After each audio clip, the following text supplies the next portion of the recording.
It is 6 o'clock. Good morning, live from the Circus Sports at the Mint Kentucky Down studio. I'm Justin Hawkins. 413 days. That was the last time the Titans won at Nissan Stadium in Nashville, and it was against the Patriots November 3rd, 2024. The Titans Sunday beat the Chiefs 26-9 and are now winners of 2 out of the last 3.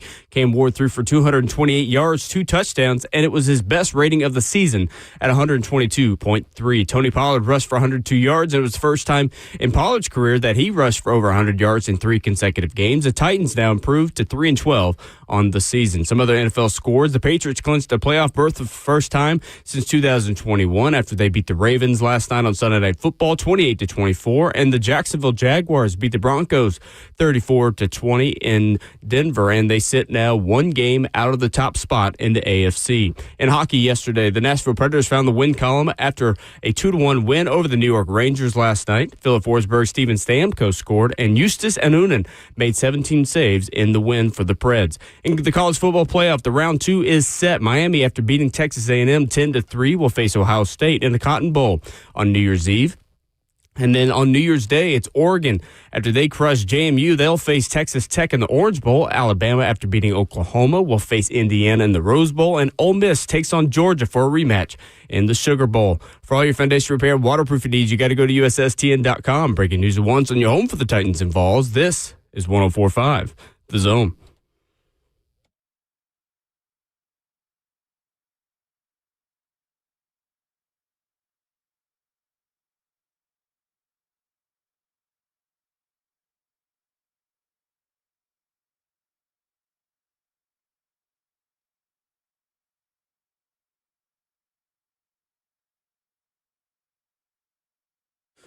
Monday morning, off and running on 104.5 The Zone, and for the first time in over a year, welcome to a Victory Monday after a home win on Ramon and Will. Tennessee Titans 26, Kansas City Chiefs 9. The 11-game home losing streak is over, and Ramon Foster, Cam Ward cooked.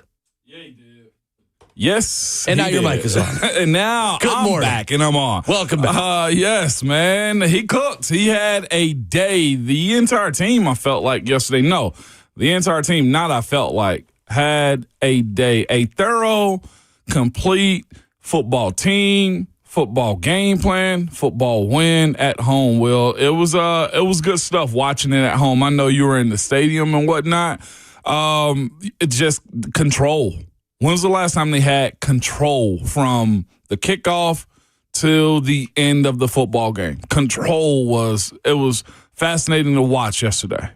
615-737-1045. Our only guest on Reaction Mondays is you in the F&M Big Chat, Facebook Live, YouTube, Twitter, or Twitch. A Christmas present to Titans fans around Middle Tennessee and beyond. Cam Ward, 21-28, 228 yards, 2 touchdowns, a passer rating of 122.3.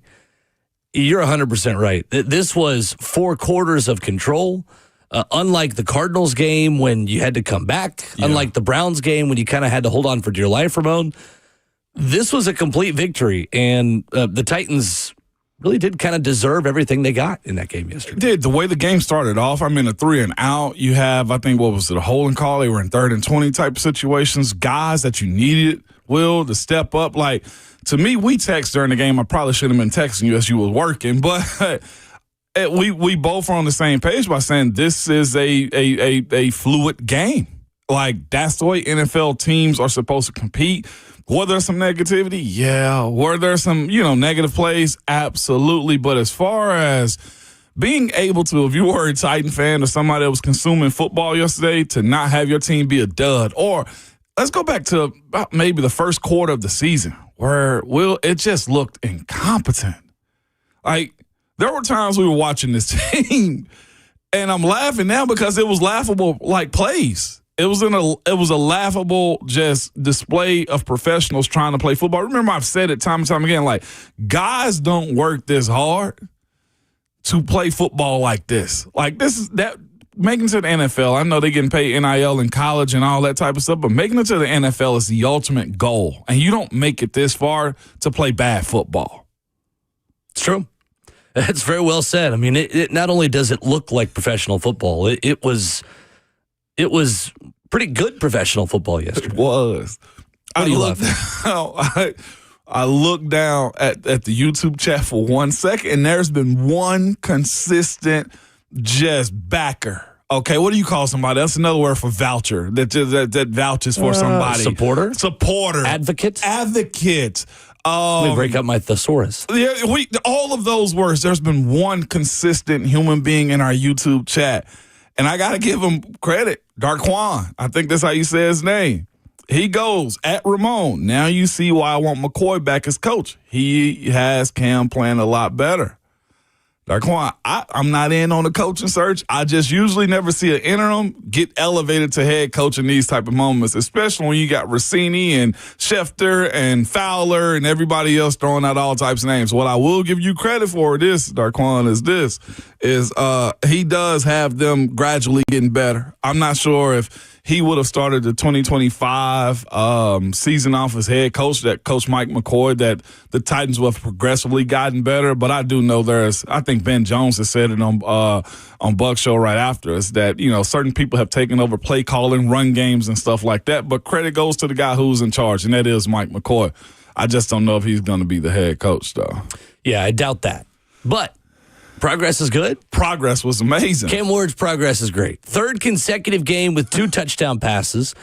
With his 13th touchdown pass, the 1-yarder to Chimere DK, Cam Ward moved past Vince Young with 12 touchdowns in 2006 for the second most in franchise history by a rookie, behind only Marcus Mariota's 19 in 2015. The way he's played down the stretch, you wouldn't scoff at Cam's opportunity to get to that number as well at this point. And when you look at Cam's total numbers now, Ramon, with 60% completion for the first time this season. Crazy. 2,866 yards, 13 touchdowns, 7 interceptions, a quarterback rating that's also rising up to 79.1. With 2,866 yards, Ramon, Cam Ward is now the rookie single-season passing leader in Titans franchise history. Congrats to him. Stay in the course. I know, it's a situation which you say he started all 16 games. He's supposed to look like something, but the thing that you have is this. It's the last month for Cam. It's the post-bye work, I guess, that you could say he's put in, and this team has kind of leaned on him a little bit more, and he's progressed. Like, those numbers, to me, I feel like you say them now, and it looks better because he's playing better. He's making the plays that he's supposed to make.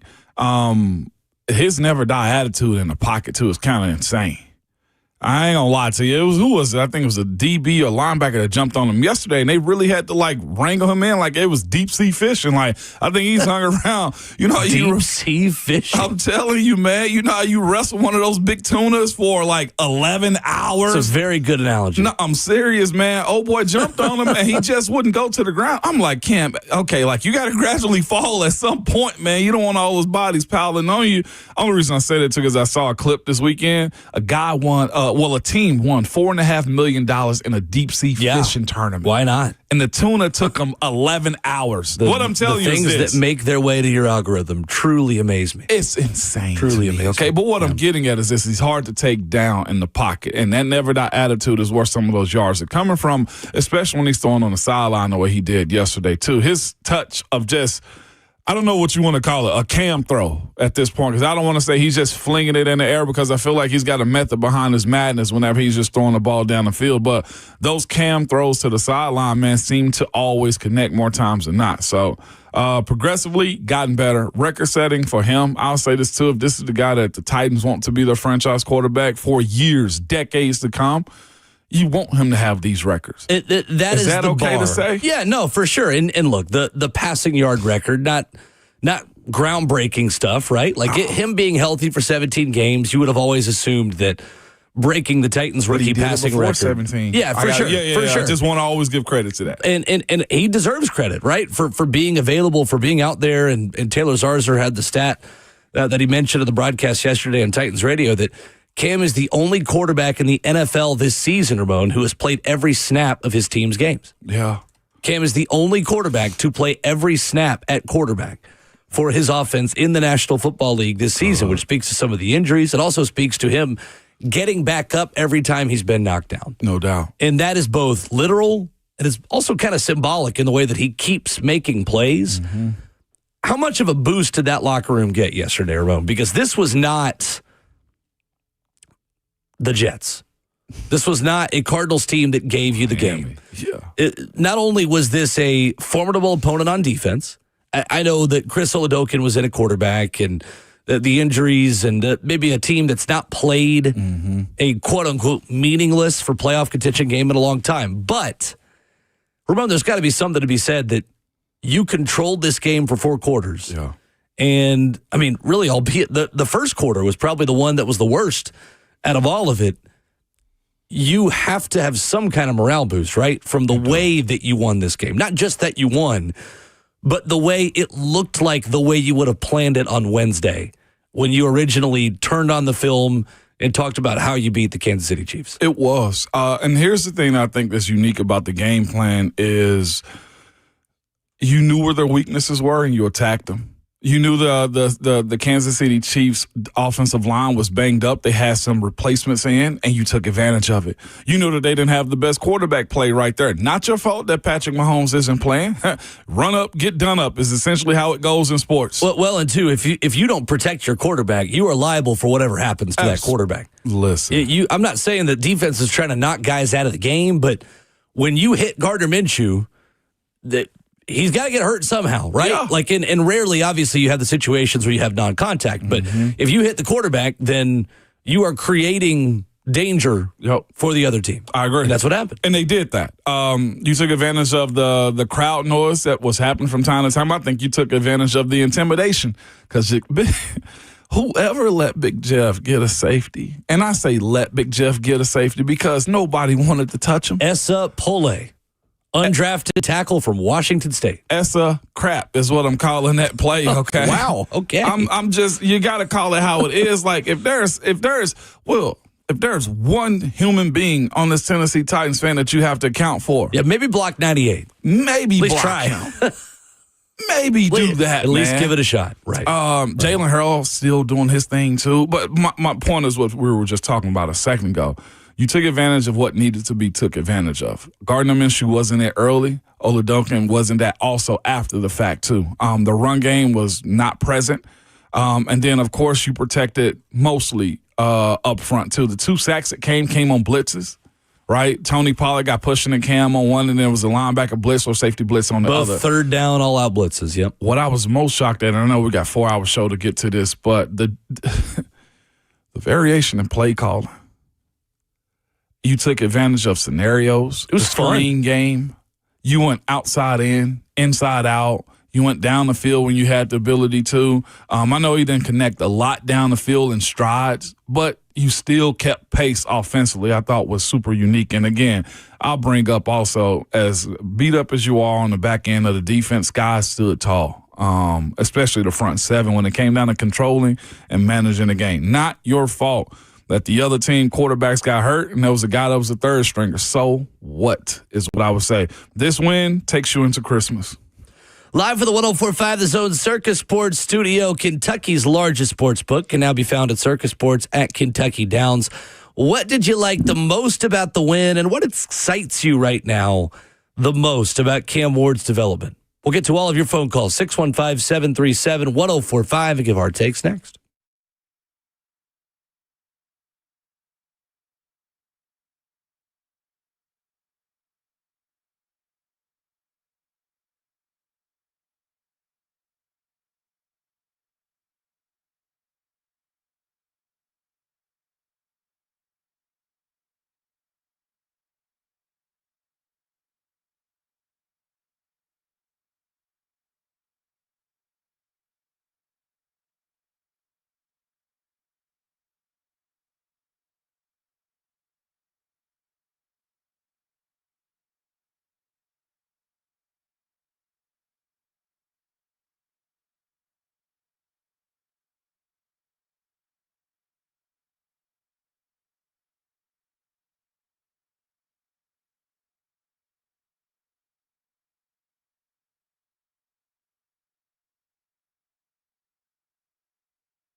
Monday morning, Ramon and Will on 104.5 The Zone, streaming live on Zone TV, Facebook Live, YouTube, Twitter, or Twitch. Tennessee Titans over the Kansas City Chiefs. Your thoughts throughout the morning. No guests, only your calls.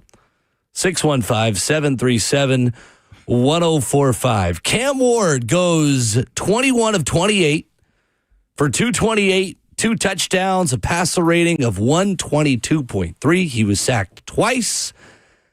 And Ramon, since the bye week, Cam Ward has 8 touchdowns to 1 interception, 64% completion percentage, 5.5 yards per attempt. He has been sacked 13 times in those 6 games. His quarterback rating, 89.3. What did you like? Let's start specifically yesterday with the progress that Cam Ward showed against the Kansas City Chiefs. The completion percentage. I'm huge on that. If we can complete footballs and move us down the field, then I feel good about the rest of the game plan. If you can't find out where you're going with the football, or you got errant throws going every single place, or you just don't look confident as a quarterback or don't have confidence, that to me, I think takes away from everything else when it comes down to it. We see a byproduct of it on the other side of the field with the Kansas City Chiefs. They don't look like, well, they didn't look like they had, a sense of direction. When you got a quarterback that's completing passes and can stand in the pocket and deliver the football the way you need them to, that to me gives everybody else confidence. It encourages everybody to get involved. The run game, as we saw, also opened up again too.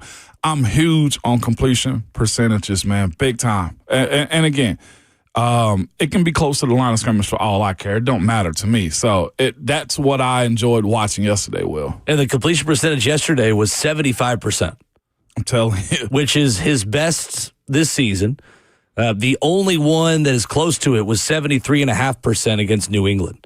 A lot of that, to your point earlier, was late in the game, dinking and dunking against a very conservative defense. I think that's the positive of this. There's no way you can spin this negatively, Ramon. No. To say not that this one. He did not earn the numbers and the statistics. The numbers don't always tell the whole story. Ramon, doesn't it feel like in this game, 75% completion, 228 yards, 2 touchdowns, 8.1 yards per attempt. That feels about right for how well Cam Ward played yesterday. It does, man. And guys also played their parts outside of that, too. Like, looking at, got to give a lot of credit because we were having a conversation last week about one guy in particular. That was Tajay Spears.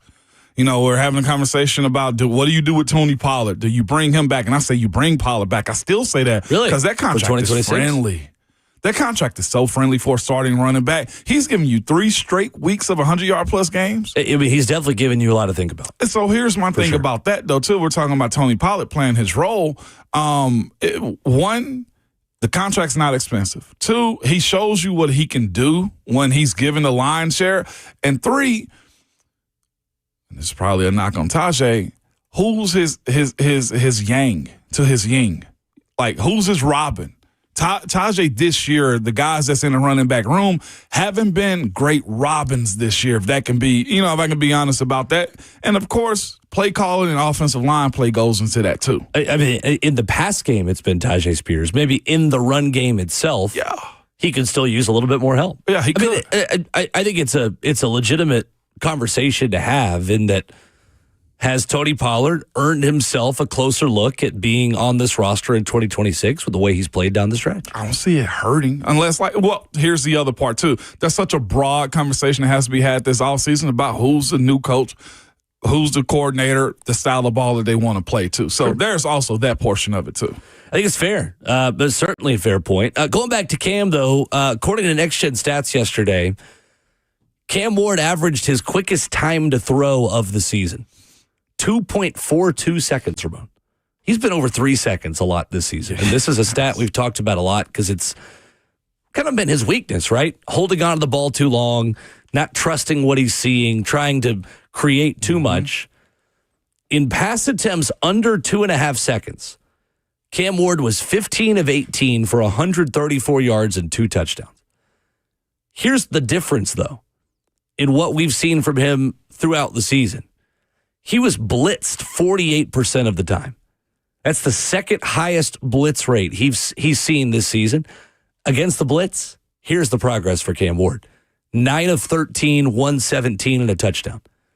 Entering that game yesterday, his success rate on quick throws of 37.7% was the lowest in the NFL by more than 5 percentage points.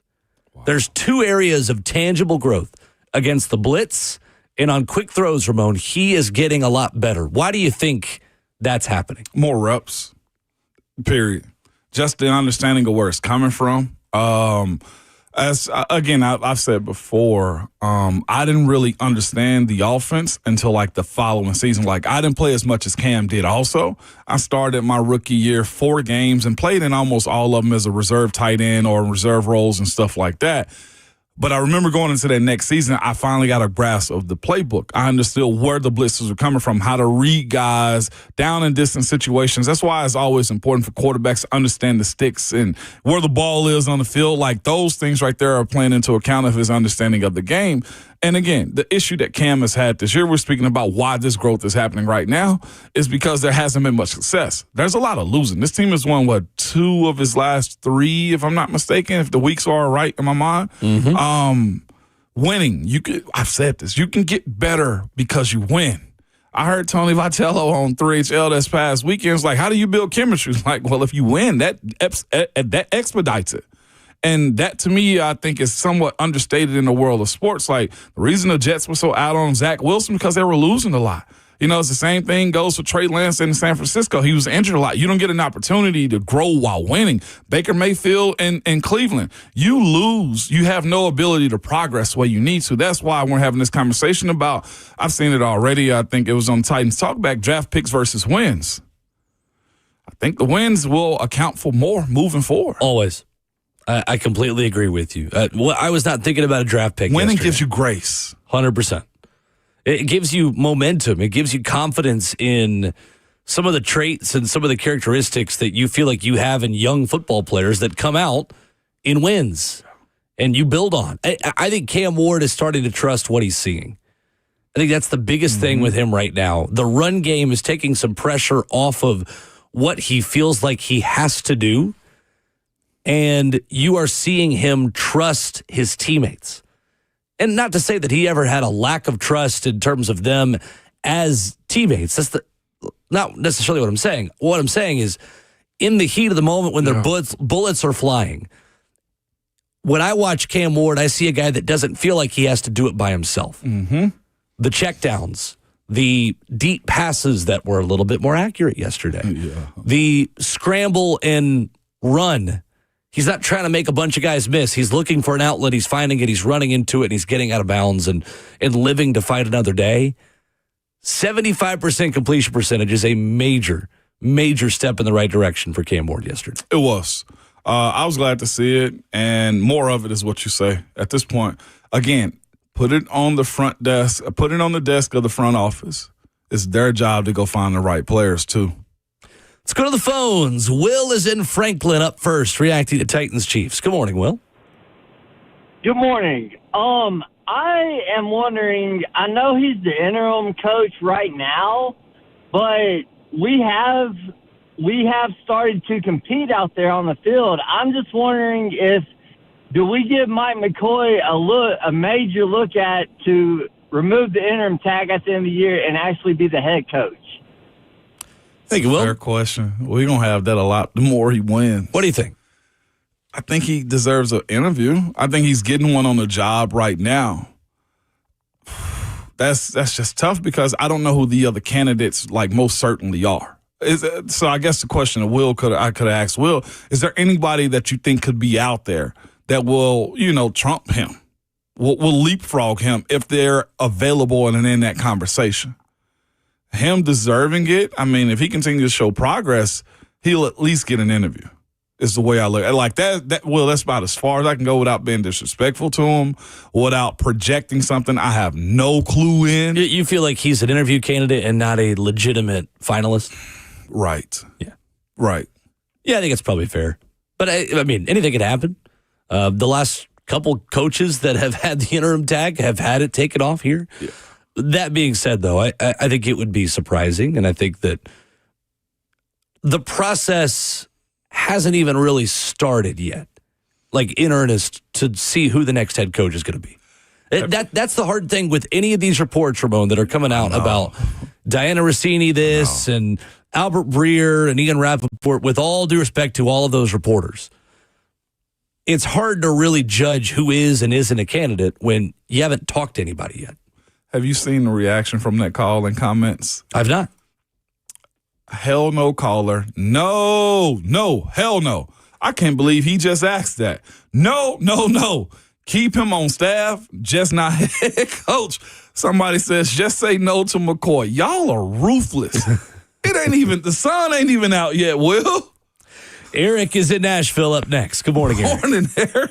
Yeah, first of all, guys, let me spread a little holiday cheer. Merry Christmas, guys. Merry Christmas, Eric. Glad to hear you with a smile, man. Thank you. Oh, I'm so happy. Yeah, it's nice to walk out of the stadium with a smile and finally with a victory this season after not winning the game for more than a year. I was happy about that. I wanted to see that before the season ended, and that certainly did happen. Also happy for Jeffrey Simmons, especially after the week he's been through with that whole situation, the robbery at his house. Was so sad about that. But then just the game he had yesterday, the safety, the 2 deflected passes, 2 tackles for losses. Unfortunately, didn't get a sack. Had a sack, but they had the sack taken away. And the whole thing with him reporting and not reporting, I did see it on the highlights later on. He did report, but I guess I should have suspected something because they didn't announce 98 reporting, so I didn't know it was in there, so I should have suspected. But just love the way he played. Glad we certainly did not trade him, guys. And also the play of Cam. What can you say, guys? And even leading up to this week, I was hearing reports, there's still people saying, we should try and get number 1 and get Mendoza, and other people saying bring back Little Levis and stuff. So, but just see for the confidence of the team, the way they're playing, and also emphasize the run more. And with the way Tony Pollard played yesterday, I was so happy for him to get his 3rd straight 100-yard game, guys. I'm not down with all this stuff about tanking and all this type of stuff. There was even some of that going on yesterday saying that we blew the chance. Number 1, I'm saying, let's forget that, guys. I want to win. And people were getting roasted about saying that. So just happy overall with the win, guys. Just continued steady improvement. Looking forward to it, guys. Hopefully we can close out with another win against the Saints. Guys, y'all take care. We'll talk to you soon. Merry Christmas and go Titans. Merry Christmas, Eric. Thank you, Eric. Big E.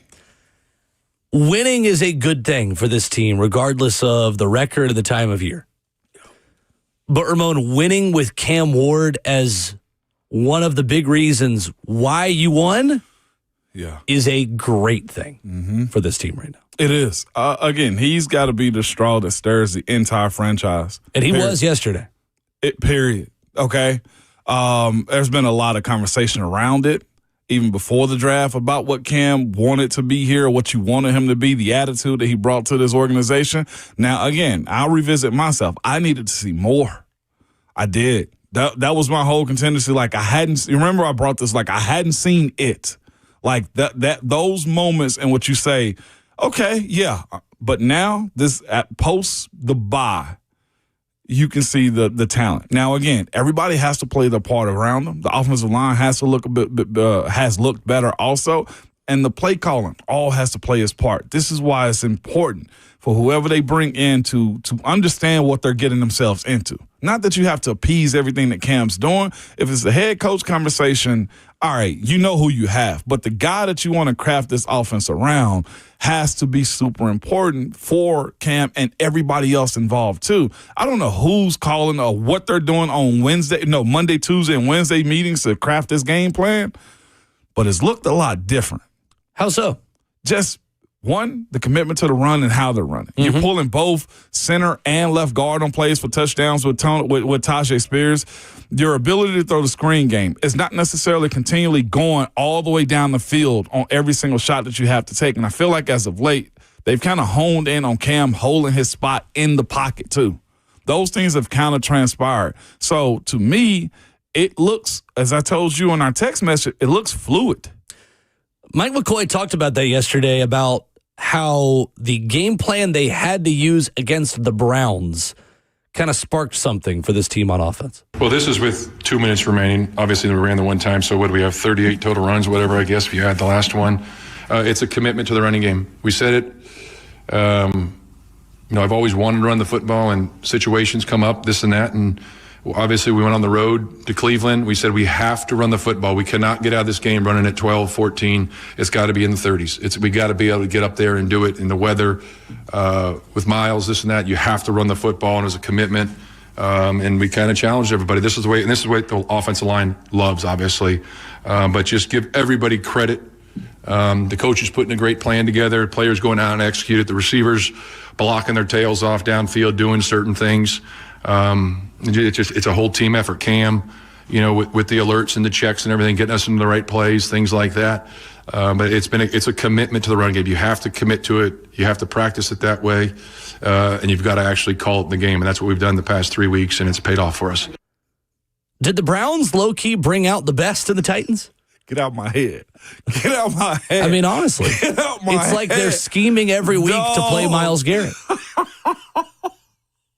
The boogeyman punked him into being better. You know how teams will have like the senior tackle where you'll put the helmet of the upcoming opponent for your last game, senior year, on the tackling dummy to about to do the final tackle? Yeah. Maybe the Titans practice squad should just wear Browns helmets. That's the way that the defense should always operate. You know what? Practice squad, you're Cleveland again this week. No lie. I had the same thought as I hear him speaking that comment right there. I'm like, did Myles Garrett make him be a better coach? Did he force the offensive line to play harder, play better, change their mindset? Did not giving up 4 sacks in a game make you become a better coach, a better team? The boogeyman resides in Cleveland, and you don't want to knock on his door. He's still not under your bed. Tony Pollard yesterday, according to Next Gen Stats, generated a season-high 101 yards after contact, Ramon. Yeah. The most allowed by the Chiefs defense to any running back this season. Tony Pollard forced 8 missed tackles, resulting in 41 additional yards gained. 21 carries, 102. Should have had a touchdown, too, if Clete Blakeman did his job correctly and knew when Jeffrey Simmons reported his eligibility. Saw that, man. Tough. 615-737-1045. Bam and Mike on deck. Your phone calls reacting to Titans Chiefs after this.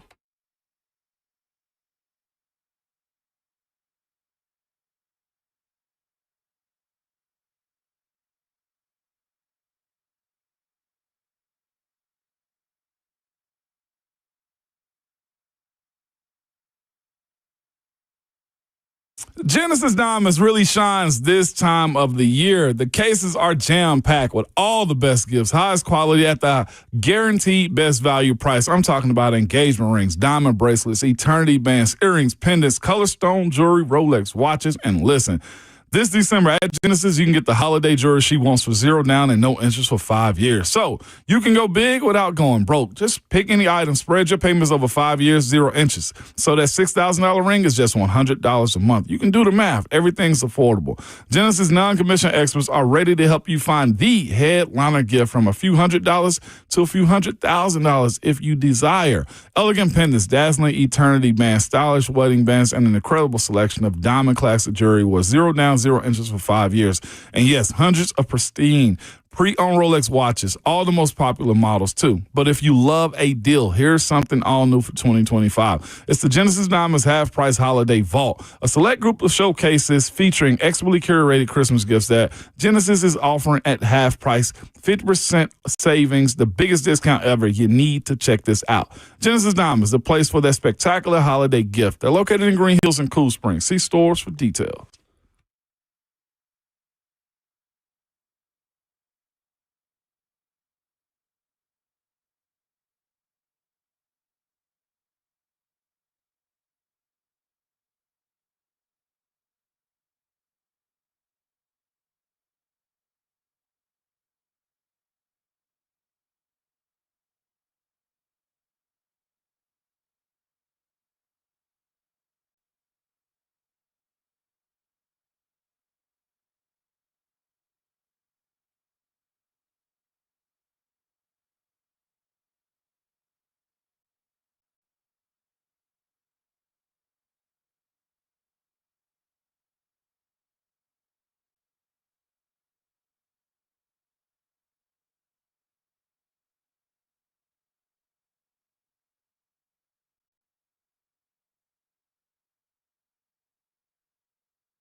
Wrapping up hour one on Ramon and Will, live on 104.5 The Zone and Zone TV. To the phones we go.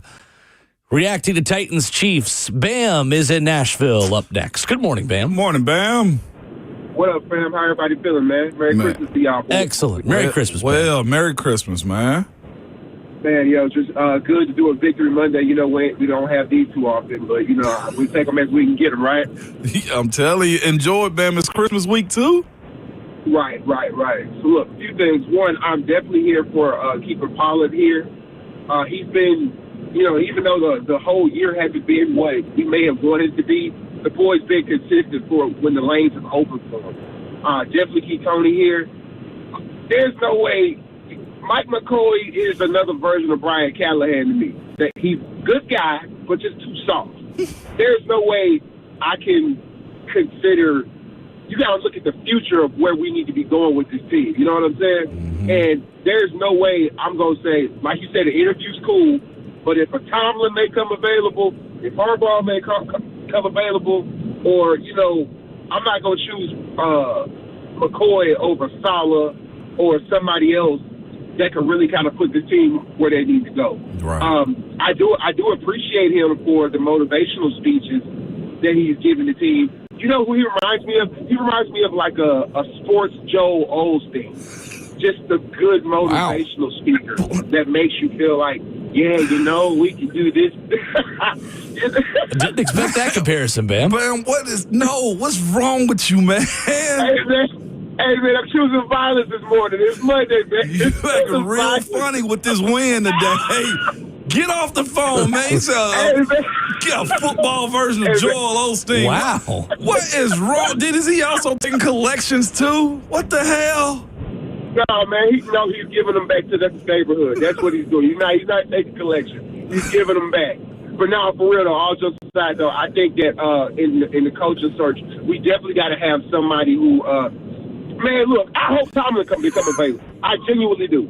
I genuinely hope Tomlin becomes available. I want y'all thoughts on the coaching when it comes to that. Ramon, you got an inside plug for Tomlin. Listen, Bam, I'm just a worker bee, man. I'm a worker bee. Thank you, Bam. We appreciate your call. Mike Tomlin, unfortunately, just secured his 19th straight winning season yesterday. Fortunate for you, unfortunate for those of us that want him here. Yeah, I think that Mike T is probably going to be staying put in Pittsburgh. I've said this. I want him here, too. I did a big interview with Brooke, what's her last name? Pryor. Mm-hmm. Last week saying the same thing. Like, Pittsburgh may be tired of Pittsburgh. No, Mike T might need a change, but I don't know if Pittsburgh is ready for it, and I think they're seeing it right now. It feels like one of those situations where I don't know got me crying. If fan pressure and ownership pressure is aligned. I don't think so. I think the fans may be more fed up with being good, not great, and I think ownership's probably okay with being good. Yep. And just continuously knocking on the door. Yeah. Mike is in Cleveland up next. Good morning, Mike. Morning, Mike. Thank you, sir. You may proceed. Yeah, man, we gotta win on Monday. Yo, real quick. Man, with that Joel Osteen. Yeah, I don't even just know. Let it happen. Yeah. We're just going to let it happen and move forward. Because I know you're a very faithful man. We understand it. Yeah. I mean, he pinpointed Joel Osteen. He's a motivator, not a preacher. No offense. That was a good one. But, yo, Bam is my dog. Me and Bam, we've been talking for years, and his comments on Tomlin don't surprise me because every year, Bam, the highest free agent, Bam was like, we got to go get him. He loves a name, okay? That's my dog. He is, but he loves the name. But no, I'm kind of piggybacking off of his phone call with Pollard. I'm going to give you my reasons why. I feel like we should keep Pollard. One, we see his success with, these rookies, these young guys. I think the play of Pollard, because Pollard been running hard just about all season. It's just they haven't been committed to the run game. So now we see that they are more committed to the run game. We see Pollard, really stepping up, and I feel like he's gotten everybody else. The success that he's been having, I feel like it's rubbing off on everybody else. The veteran presence that we'll need moving forward, I feel like Pollard definitely is showing that he can fulfill that. And I'm going to give you one more, too. I ain't been high on Chig whatsoever. But I think what we seeing out of Gunner, I think keeping Chig, going ahead and keeping him and having that young tight end with could be a veteran Chig tight end on this offensive squad. I think it's a plus. Yeah. The thing that I'm worried about is if we don't keep him and then we go to free agent and we do like Bam likes to do and go get the name who hasn't been building with these young cats, who hasn't been building a relationship with Cam, I feel like it's gonna set us back. So I would love to see them take this cap money that we got and give it to the veteran guys that's already here instead of trying to play this game of let's play the free agent market and get younger. And Tajay Spears, I think even he's learning off of Pollard. You see that boy running north more in this last game, not all that lateral stuff. So I'm like, yeah, let's keep Pollard. Let's keep this veteran presence. Go ahead and give him the contract. So that's all I got, y'all. Much love. Sure. No doubt. Thank you, Appreciate Mike. it. Be safe on those roads. It's a great point on Chig that we can talk more about, too, and on Tony Pollard. And maybe that's something we do tomorrow, Ramon, Yeah. on just who has maybe earned a closer look on their role for 2026. Because exit meetings are right around the corner. No doubt. I did want to answer this in what I thought was a good question on Twitter from Shane, who wrote us. At Ramon and Will, where you could always tweet us your questions and thoughts as well if you don't have time to call in. Says, is there something to be said that maybe we're actually running Nick Holtz's offense now and not Brian Callahan's, and it's just taking a little bit of time for that to integrate in? What do you think about that?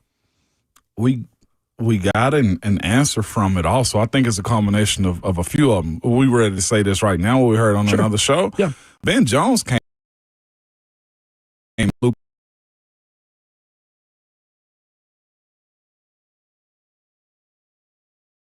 Now, it's seen it. I also got to think Luka's in the league a long time. He's a tight end, blocking tight.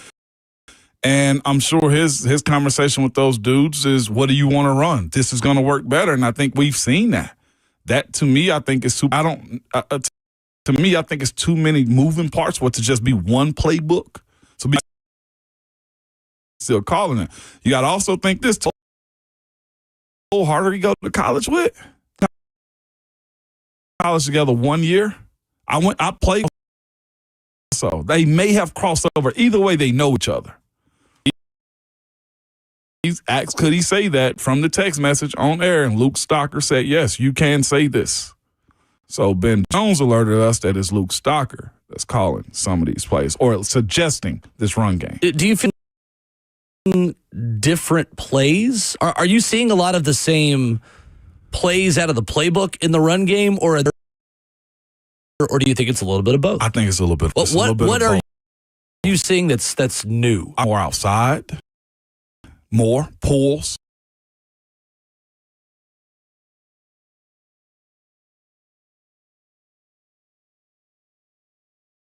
Word over you as far as Luke talking to the guys. I do think it's been more simple, too. I don't think you're seeing a bunch of crazy motions and guys going sideways. It's been getting athletes in space, and when you have that, it's been a perfect balance to me of inside out. You got side zone, but you're also pinning and pulling a good. To me, I think there's two things going on that are the big to run the ball, and they're related, and they're kind of have the same headline. There are less negative plays getting you off schedule, and that means in sacks. Yeah. I think this offensive line is winning. I also think Cam is learning to get rid of the ball more quickly. Yesterday, Ramon, the Titans were 9 of 17 on third down. Really 9 of 16 because one of those was a kneel down late. These were their down and distances on third downs yesterday. 3rd and 1. 3rd and 3. They went 2 to 3. 3rd and 17. Okay, that was a big negative play that got you to that point. Yeah. 3rd and 3, 3rd and 5, 3rd and 2, 3rd and 1, 3rd and 4, 3rd and 6, 3rd and 8, 3rd and 1, 3rd and 10, 3rd and 6, 3rd and 2, 3rd and 13. The Titans only had 2 third downs of over 10 yards. The Titans started 2 of their first 6, then went 7 of their next 10. That's fair. 11 yards to Spears on 3rd and 2. Chestnut up the middle on 3rd and 1. Aya Manor for 25 yards on 3rd and 4. 7-yard completion to Tajay on 3rd and 6. 7-yard completion to Tajay on 3rd and 8. Incomplete short right. Bad throw by Cam. One of the few he had yesterday on 3rd and 1. 24 yards to Ellick on 3rd and 10. They have more of the playbook open to them because they're having less disastrous plays to put them way off schedule. Also, to that point, Ramon, yesterday in terms of penalties, the Titans had 3 offensive penalties yesterday against the Kansas City Chiefs. Not bad. A false start on Oli Udoh, a phantom did not report penalty on Jeffrey Simmons, and then a block in the back on Oli Udoh, the play after the phantom do not report penalty. Yeah. So if Clete Blakeman did his job correctly, the Titans would have had 1 offensive penalty yesterday. That, to me, is the reason why they're able to run the ball better. They're on schedule and giving themselves more opportunities to commit to the run game. Most people worry about the 3rd down. To your point, it's the 1st and 2nd down. 100%. What are you asking your offense to do on 3rd downs? Yep. Well, speaking of Jeffrey Simmons, he sent a message to Clete Blakeman yesterday that he did not receive, but he also sent a message to the fan base and to the front office after the Titans win that I heard loud and clear, and you probably did too. You'll hear from Jeffrey Simmons coming up next.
7:03, good morning, live from the Circus Sports at the Mint Kentucky Down studio. I'm Justin Hawkins. 413 days, 11 games. That was the last time the Titans won at Nissan Stadium here in Nashville, and it was against the Patriots November 3rd, 2024 last year. The Titans Sunday beat the Chiefs 26-9 and are now winners of 2 of their last 3. Cam Ward threw for 228 yards, 2 touchdowns, and it was his best passer rating of the season at 122.3. Tony Pollard rushed for 102 yards, and it was the first time in Pollard's career that he rushed for over 100 yards in 3 consecutive games. The Titans now improved to 3-12 on the year. Some other NFL scores. Yesterday, the Patriots clinched a playoff berth for the first time since back in 2021 after they beat the Ravens 28-24 on Sunday Night Football. And the Jags, they beat the Broncos 34-20, and they sit now 1 game out of the top spot in the AFC. In hockey last night, the Nashville Predators found the win column after a 2-1 win over the New York Rangers. Philip Forsberg, Steven Stamkos scored, and Justus Anunen made 17 saves in the win. And college football playoff round 2 is now set. Miami, after they beat Texas A&M 10-3, will face Ohio State in the Cotton Bowl on New Year's Eve. And then on New Year's Day, it's Oregon facing Texas Tech in the Orange Bowl. Alabama, after they beat Oklahoma, they'll face Indiana in the Rose Bowl. And Ole Miss, after they beat Tulane, they will take on Georgia in a rematch for the Sugar Bowl. For all your foundation repair and waterproofing needs, you got to go to USSTN.com. Breaking news at once on your home for the Titans and Vols. This is 104.5 The Zone.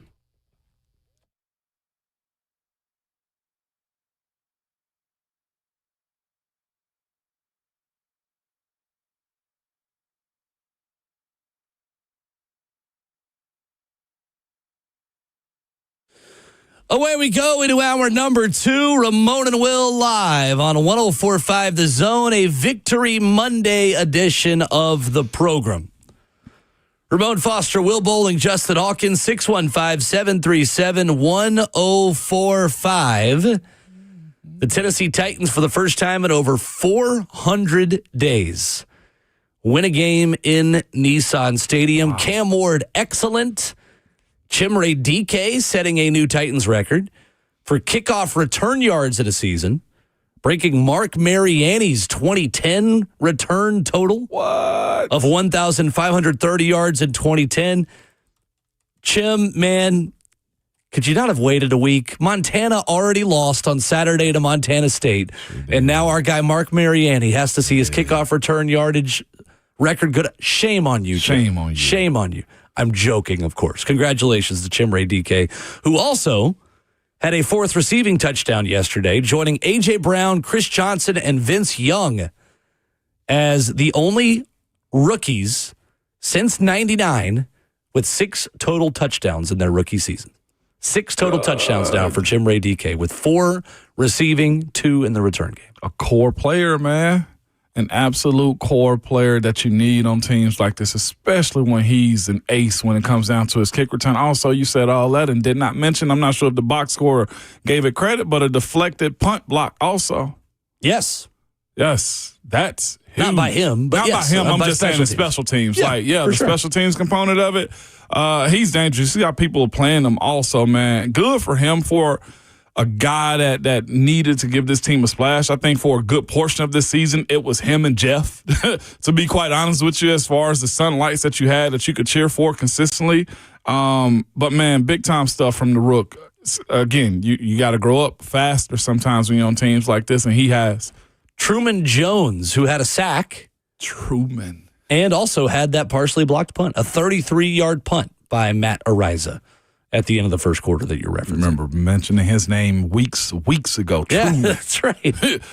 Truman, look, and yesterday, Kansas City got welcomed to the Truman Show. To the Truman Show. Jeffrey Simmons yesterday sent a very strong message to Titans ownership, to Titans front office, to the Titans fan base. I loved this after the win about not only celebrating this one, but telling Cam not to be the Grinch. Man, I think it means a lot to him. I mean, I think as a team, when you walk into that building, you know, them young guys, you know, sometimes you could, I mean, when you've been on team, when you've been in the league for a minute, you know how sometimes young guys think, and you kind of feel it at times to where, like, these guys about to, you know, they're going through adversity, you know, is this one of them things where they're going to shell. I would say start with Cam. Like, Cam haven't changed. You know, we us as a team, we know how close we've been. We know how, vital it is for us to do the listings, better. And I think that's when we come in and watch tape and we get the correction from the coaches, we see that. And our young guys see that. And like I said, I don't think we had a better rookie class. This rookie class is pretty good. And they come out there, they've been coming to work with the right mindset. And like I said, start with Cam. He was pissed off when we came in. We got the victory last time, and I was messing with him in the locker room. I was like, "Don't be the Grinch today." He was happy today, and like I said, shout out to the young guys, and like I said, this is just showing what we could be in the future, and then them guys, they're gonna play a big part of it. It's Jeffrey Simmons speaking yesterday, talking about why he wants to stick around. Yeah, that's huge. You can be carried by the young guys sometimes too, man. Here's the thing, too, that Jeff, I think, has and recognizes his ability to evolve with them, not be the old, grumpy guy or the old guys like, man, what are y'all doing? Like, just very much in the mix with those dudes, man. He's also very productive, and that plays a huge, huge part. And his want and need to be around them and watch them kind of grow up. But when you also, as long as Jeff's been around, he was that young guy that was somewhat carried by older dudes that were already in the building. So having him see this young group feel like they can just push forward and be a part of the change here, it's I guess it's ecstatic. It's an ecstatic moment for him. But the cool part is, though, too, is I love that Jeff was able to say to Cam, like, enjoy this. Well, Jeff enjoyed it, too, so much so that he's saying, this is why I want to stick around. Well, I mean, it wasn't a bad thing. I had a conversation with Cam. We all talked to Cam, but, of course, like, when it happened, I was, like I told him, I mean, it's hard to win in this league, but to understand and to know every time we come into the meeting room, there's always things to grow off of. And that's what Cam felt coming off the field. So I understood where he's coming from. But one thing I told him, like, man, it's hard to win in this league, no matter who is against. I'm sure you wanted everything to be cleaner, and you got to enjoy every one of them. I mean, especially the way this season been going for us, that's kind of my message to him. But I understood where he was coming from.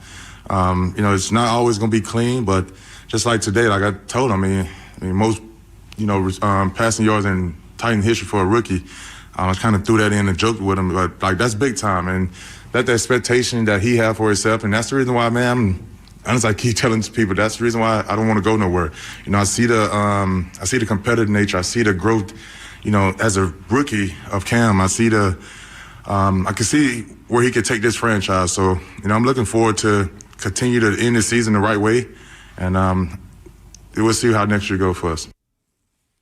Jeffrey Simmons, that's why I don't want to go nowhere. Mm-hmm. I'm telling you, go ahead and get a pen, get a paper, call his agent, do the extension. Might as well at this point. No doubt. Do the extension. No doubt. Jeffrey Simmons has earned it on the field. Ramon, I think he's earning it off the field as well. Do the extension. Whatever it costs, you're going to have to pay for it anyway. You better get them before Christmas or the New Year anyhow. The longer you wait, the higher the market could go. I say that jokingly, but what I'm getting at is if Jeff is proclaiming he wants to be here and there are no other, plans for Jeff, because here's the other part, though, too. Some of the stuff may be out of his control. You never know what, I'm not suggesting, but you never know what Mike Berganzi wants to do. The season that Jeff's having right now, he's a cornerstone for this team, and he's solidified that. But here's the other part, too. Somebody could call. You always have to look at that side sure of they it, will. too. I'm 100%. I'm sure they will. Mm-hmm. Somebody could call. And that's the only thing that I would say, like, if you want them, sign them, save them, keep them now. You're going to have the money to do it. It's just that you got to watch the offseason, right? Like, if he should be first-team All-Pro. He should make the Pro Bowl. Agreed. Heck, if he was on a more winning team, he'd be in the conversation Defensive Player of the Year. Totally agree. Totally agree. Value's never been higher. Let's go to D in the Borough. Up next, been waiting patiently to get in here and talk some Titans with us. What's up, D? Good morning. Hey, good morning, guys. How you doing? Good. Good morning, D. All right, I got a couple of things. It's always great to start your week off with a victory Monday. Yes, sir. Go ahead and say that. I don't care who it is. We got the dub. So I got a couple things, and I'll be quick. What do you guys think that Tomlin will the Steelers move on from him? And What do you guys think about John Gruden? I keep seeing his name float around here, but I don't think that we will be in the mix as much, especially what he has going on with the NFL and all that, whatever drama that they have going on together. And I want to get y'all, pick y'all brains and see what y'all think about it. Gotcha. Thank you, D. Appreciate it, D. You are the former Steeler. Personally, I think the Tomlin conversation's dead. I don't think he's leaving. You said it earlier, and I talked about it in an article I did recently, or I was interviewed, and they're symbiotic. The way he is, the way the AFC North is, the way Pittsburgh as a city and as an organization is also, I don't see a change. You had Aaron Rodgers and Cam Hayward yesterday backing him up in major ways. He's checked every single box. I just don't see it. Things haven't nosedived the way they would have needed to for him to probably become available. Mr. Rooney came out about a month ago and said that's not in their plans also. Yeah, I agree. Yeah. I agree. I'd be really surprised. I'd be shocked. It doesn't feel like ownership shares the same sentiments that disgruntled members of the fan base have. And there's some loud ones. 100%. What do you think about John Gruden? I think Gruden's done. I think as far as the NFL is concerned, yes. Yeah. Yes. And I think, too, there is an over-glorification of what he was as a head coach, Ramon. Mm-hmm. Yeah. John Gruden's last double-digit win season was in 2005. When? John Gruden's last double-digit win season in the NFL was 2005. I was a sophomore at UT. With the Tampa Bay Buccaneers. What? I'm not going to tell you how old I was. Don't even do it. Don't even do it. Yeah. So here's the thing, too, D, and I guess others, this will come up because it's Gruden. Gruden is a personality. Sure. To me, big personality, good on TV, good with Barstool. He's the Pat McAfee of coaches. Like, I give Rex Ryan more credit as to being more serious about coaching than I do John Gruden at this point. And Gruden hadn't even said he wants to coach, has he? Well, he said college. he wants to be a college coach. Yeah. I think there is enough smoke around him in a negative way with the NFL and with Roger Goodell too that it would surprise me. It would. You'd never totally say never. It would surprise me if he got an opportunity here. I kind of want to say never on that one. Let's go to Kevin in Michigan. Final call for the moment on Titans before we switch gears to college football. What's up, Kevin? What's up, Kevin? Yeah, well, I hearing Jeffrey Simmons that strong leadership pretty much trumped what I initially called to say. But that's so important. I go back. I moved to Tennessee right when they brought in Steve McNair, and there was that foundational leadership, that Jeffrey Simmons is showing, and that's just hugely important, and I really appreciate him. Mm-hmm. The reason I initially called is that, I'm here in the middle of Detroit Lions land, and I don't have anybody to celebrate Titans wins. So all my celebrations go long distance. I call my ex-wife who's in Middle Tennessee, my son in West Tennessee, and my nephew in Oklahoma. So thank God for technology. Yes, sir. But now that I have a schedule change, you brothers are available in the mornings, and I work a closing shift, so I can call and make my many celebratory calls in the future. Talk about the Titans. Love it. Glad to have you, Michigan. Hey, I got a real good friend of mine who's a Detroit Lions fan. For some reason, he ain't been getting. He hadn't been able to get in contact with me either, man. For some reason, his phone's not working. The Steelers beat them yesterday, so I don't know why he won't call me. Yeah, well, I'm wearing my Titans gear to work this morning. There it is, man. Thank We're you, Kevin. proud. Way to Kevin. represent. Appreciate the call. Kevin, we gained one this morning. I love it. Hopefully he subscribes to the YouTube this morning. We've had 3 states represented in calls. We've had Tennessee, Ohio, and Michigan so far. We're painting the Midwest Titan blue this morning. Starts. Coming up, bigger story, Alabama's comeback or Oklahoma's collapse. Plus, A&M Miami, a game of Big Ten football broke out in College Station on a Saturday afternoon. We'll dive into the opening round of college football playoff football coming up next.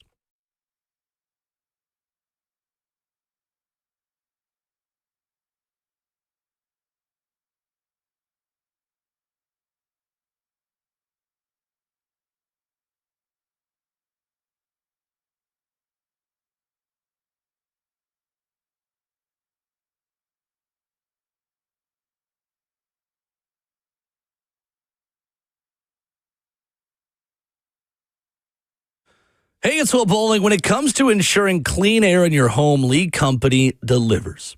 Their award-winning team provides thorough whole home duct cleaning services that eliminate dust, debris, and other allergens from your HVAC system.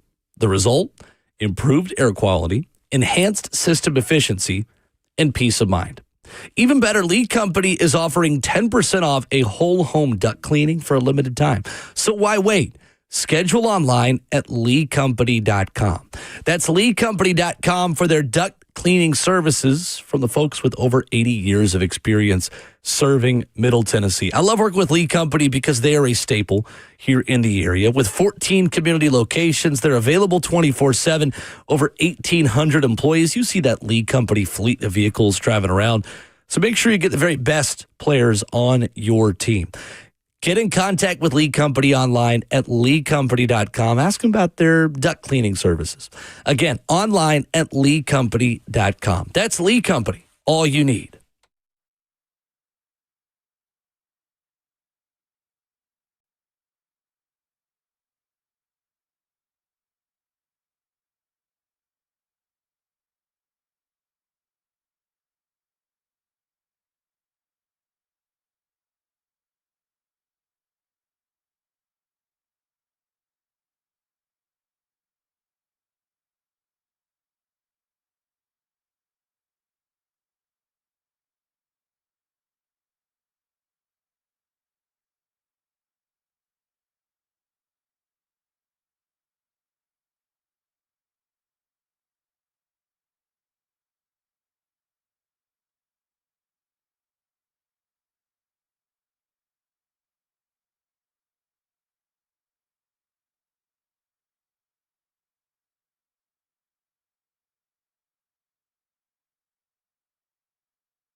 Ramona Will continues on a Monday morning.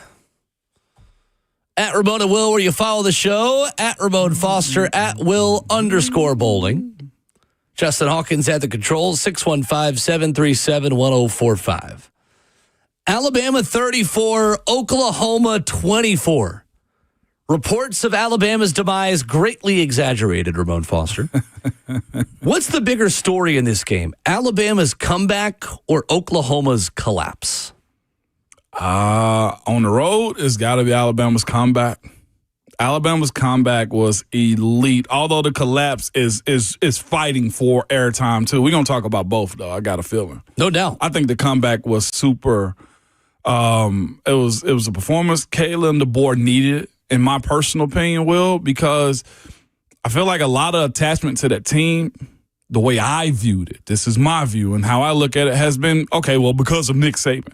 I don't know if they've had any adversity like this. Like, they go to Georgia, yeah, they win, but like watching this in big moments, take the next step that actually means something towards getting to a championship, like winning a regular season game, okay, that's fine. Beat your rival, beat a big-time team that you're an underdog in. This moment, to me, is part of Kalen DeBoer's bigger step with a lot of pressure and the conversation surrounding him as far as Michigan and how the fans felt about him. There's a lot of that. So I look at this moment for him as saying, yes, this was a Kalen DeBoer era. Like, win. You can't attach Saban to this. Going into the Lions Den, like, this is his group, the way they went out and won. Shout out to freshman wide receiver Lotzir Brooks, who got the rally started. A 29-yard gain on a 3rd and 5, and then a 4th down catch that he turned into a 10-yard touchdown. Brooks was the catalyst and really had a coming-out party in Norman. 5 plays after that touchdown, Oklahoma punter Grayson Miller drops the ball on a punt attempt. Tim Keenan comes through with a block and recovery. And Connor Talty hits a 35-yard field goal to cut it to 17-10. And then 4 plays later, a Xavier Brown pick 6, which, of course, meant we had to watch the Joey Aguilar pick 6 We've been there. On that highlight. And in less than 5 minutes, Oklahoma was from 17-0 and picking out the roses in the front yard to where at the end of the game to celebrate, to being tied. College football playoff teams were 1-28 all time when trailing by 17 or more. They are now 2-28, and both wins are against Oklahoma by SEC teams. That's big time. Georgia in the Rose Bowl, and now Alabama in Norman. I want to start from the winning side and talk about Alabama first. Before you go further, can I just add this about the entire weekend? Go. College Football Committee, you're flagrant. And I saw a lot of people bring this up on social media, and it is so real. You've said this since it began. Playoff games need, big emphasis, exclamation points, need to be on college campuses. Totally agree. Totally agree. The way it's unveiled, it was awesome. It was, I don't think there was a boring setup the entire weekend of college football games in the home stadiums. Yeah, a couple of the games were boring. Yeah, they were. The atmospheres and the crowd, nobody is watching that wishing, gosh, I wish this was in an NFL stadium. No. Nobody's sitting there watching that. I love what the Rose Bowl is. You mentioned the Roses, which made me think about it again. I love what the Rose Bowl is. But I got to go to California for this. Preach. Man, put this where it belongs. Can you imagine where Indiana? Okay, I just want to say that. We need to start that petition on social media. No, totally. We've gotten a lot of people fired and stuff out here on social media. This is one that needs to be fired. I thought this was a really impressive performance by Ty Simpson. And Jam Miller did enough. The run game did enough. I thought Ty Simpson, Ramon, handled the pressure of the moment and the literal pressure of guys in the pocket pressuring him when he had the football in his hand really, really well in this game. And when they got in his face. Yeah, right. That's what I mean. Give credit to my wife, and this was like, ooh, he shouldn't have got it. I think it was the Oklahoma D lineman that went face to face with Ty Simpson. She's like, why did he do that? He shouldn't have did it. And from that point, the switch was flipped at that point. And he turned into a totally different player. His legs looked like they were moving faster. The accuracy of the football, the zip that he had on the ball, the flow of the entire offense, it looked like the guy that I saw in Tuscaloosa. He was spot on, I thought, in everything that he did after that point. I think the two mistakes from Oklahoma, the dropped punt, I mean, even up 17-7, a drop on a John Mateer throw out of the pocket where he could have run for a first down on 3rd and 3, throws it over the middle, passes just dropped, which then leads to the punt drop that sets up Alabama, and then 4 minutes later in game time, they have the pick six and it's tied. It just seemed like Alabama needed something to go right for them to really kind of believe in themselves again. This game is about Oklahoma's collapse to me. And that's not to take anything away from Alabama, who took the game when it was given to them. But this was a collapse and a choke of epic proportions by the Oklahoma Sooners.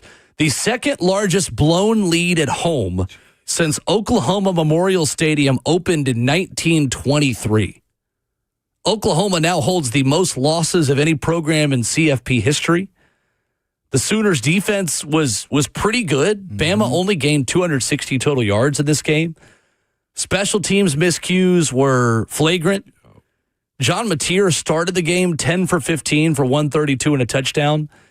His last 31 pass attempts gained just 149 yards. He took 5 sacks. Yeah. Once the Alabama defense felt like this game was within reach, they went after John Mateer. Ramon, that's not the John Mateer that Oklahoma signed up for in the transfer portal. And we'll never know what he would have looked like without his hand injury. But all things considered, and considering the way he started this game to the way he finished it, you can not totally blame him because of the way the receivers just dropped the football as well. But I thought Oklahoma needed a much better version of John Mateer in order to win this football game on Saturday night. He looked like Jackson Arnold. Is the version of him it looked in a like lot of ways? I think you're right. Yeah, that's what it looked like to me. And again, I feel like when Oklahoma got hot with him at quarterback, it was when he minimized himself. I think when you're asking him to do a whole lot more and throw on the run and try to create with the football and not have that running game to support you, you get this version of him. I think it's almost flagrant that him, now I know they got behind at a certain point, but him throwing the football 41 times, I don't think was in the game plan for them. No, and again, they're another one of these teams that can't consistently run the ball and force their quarterback to have to do everything. And that's the issue. That's when you see him be sporadic. That's when guys got to go make plays, and they hadn't been used to doing it because, to your point, they have been able to rely on those big boys up front. Here's what I would say about Oklahoma. They got a nice group of young players. That left tackle that they have, bona fide first round. They've got 2 starting true freshmen on the offensive line who are going to be really good football players. Going to be really good. They weren't ready for what Bama was going to give to them at all. They were able to get after him. And more than anything, Will, it wasn't that they were just kicking John Mateer's, but it was they just pressured him. They put him in his lap from time to time, and it just created chaos on the outside as they were able to, because they're good and they recruit well, go toe-to-toe with the wide receivers. The script that Oklahoma opened the game with, I always look at coaches in these moments and say, where's the rest? There was no adjustment. There was no sudden change script that they had available to them. And I get it. John Mateer throwing the pick six in the way he did, like, that's a guy making a play. But at that point in time, you didn't have to press. No, you didn't need to try to make a big play there. Yeah. You just got to manage the game better. And that, again, is not Kalen DeBoer. Venables. Venables was in a position, I felt like he felt the crowd a little bit, felt, you know what I'm saying, all the theatrics of celebrating it, and he got outside of himself. A defensive head coach never really goes that route. We talked about this Friday when you weren't here. Like, would John Mateer's added health or better health with his hand encourage Ben Arbuckle, the OC, and Brent Venables, the head coach, to open things up a little bit? I felt like they got greedy. They did. John Mateer, Ben Arbuckle, the offense got greedy. The way you beat Alabama the first time was winning the turnover battle and just managing the game on offense. Sure did. And I thought they got away from that in this game. And you know what? When you wear a basketball sweatshirt to coach a football game, respectfully, Ron Slade, don't come after me, please. I love you, and I love the I love the sweatshirt. Not on the sideline coaching a football game. I'm going to be old man shaking his fist at the sky. You deserve to lose wearing a basketball sweatshirt with your team logo nowhere on it. I know we're getting in the weeds. We're talking about coach's wardrobe here on a Victory Monday in Nashville, but what are we doing? But that's what I mean by him falling into the celebration. Like, everything about that seemed outside of himself. I guarantee if we see him in this position again next year, he won't be that out front as he once was. You know what I'm saying? Like, it was comical. And like you said, the sweatshirt conversation was just a big, it can be a big nothing burger in a sense, but it does paint paints the story of what they are. Like, he should at least, in my personal opinion, had either the Sooners on or just what I'm saying. A hat is one thing. He wore thing. Jordan, unless it was contract. Unless it was contract. I know. That's the only thing that to me gives him reasons to doing that. I agree with the commenter. His name will not be said in the chat because I don't like him right now. It's my brother-in-law. But he goes on to say, Oklahoma, yes, I think they were trying to put the nail in the coffin early. Yeah. And they got behind themselves or got beside themselves. Miami 10, Texas A&M 3. The game that will forever be known, Ramon Foster, as the Mark Fletcher Jr. game. We watched this game so many times with Mike Vrabel and Derrick Henry. This felt like a 2019 Titans win, what Miami did. Good defense, explosive plays in the run game, giving you enough. A lot of missed kicks. Also felt like an old Titans game in that way. 17 carries for 172. Ramon, including a 56-yard run with 4:01 left to set up the game's only touchdown, an 11-yard jet sweep from Malachi Toney. Word for word, we said last week, one of the two quarterbacks is going to make a mistake that decides this game. And unfortunately for Texas A&M, it was Marcel Reed with a couple of giveaways. Yes, it was. But here's the other part of it. You got to give Miami a ton of credit defensively. They leaned on him in the run game offensively, too, and the dam finally broke in the fourth quarter. It did. A lot of respect, man, to Mark Fletcher Jr. Hearing his story about his dad, Big Mark, who passed away unexpectedly last year, man, and how he goes about his day. Mark Fletcher's a dog. The way he ran that football, and you got to give credit also to Miami staff. They didn't feel like they needed Carson Beck. Carson Beck made some throws, not a ton of them, that really just wet your whistle. And that's what they had to do because you got to give A&M credit as far as their defense is concerned until the run game finally broke them down. That defense stood tall. They got after them. They were violent the way you needed them to be. I personally, I love this game. I did too. People were talking about how bad the game was. Low scoring doesn't mean it's bad football they don't know ball all the time. Yeah.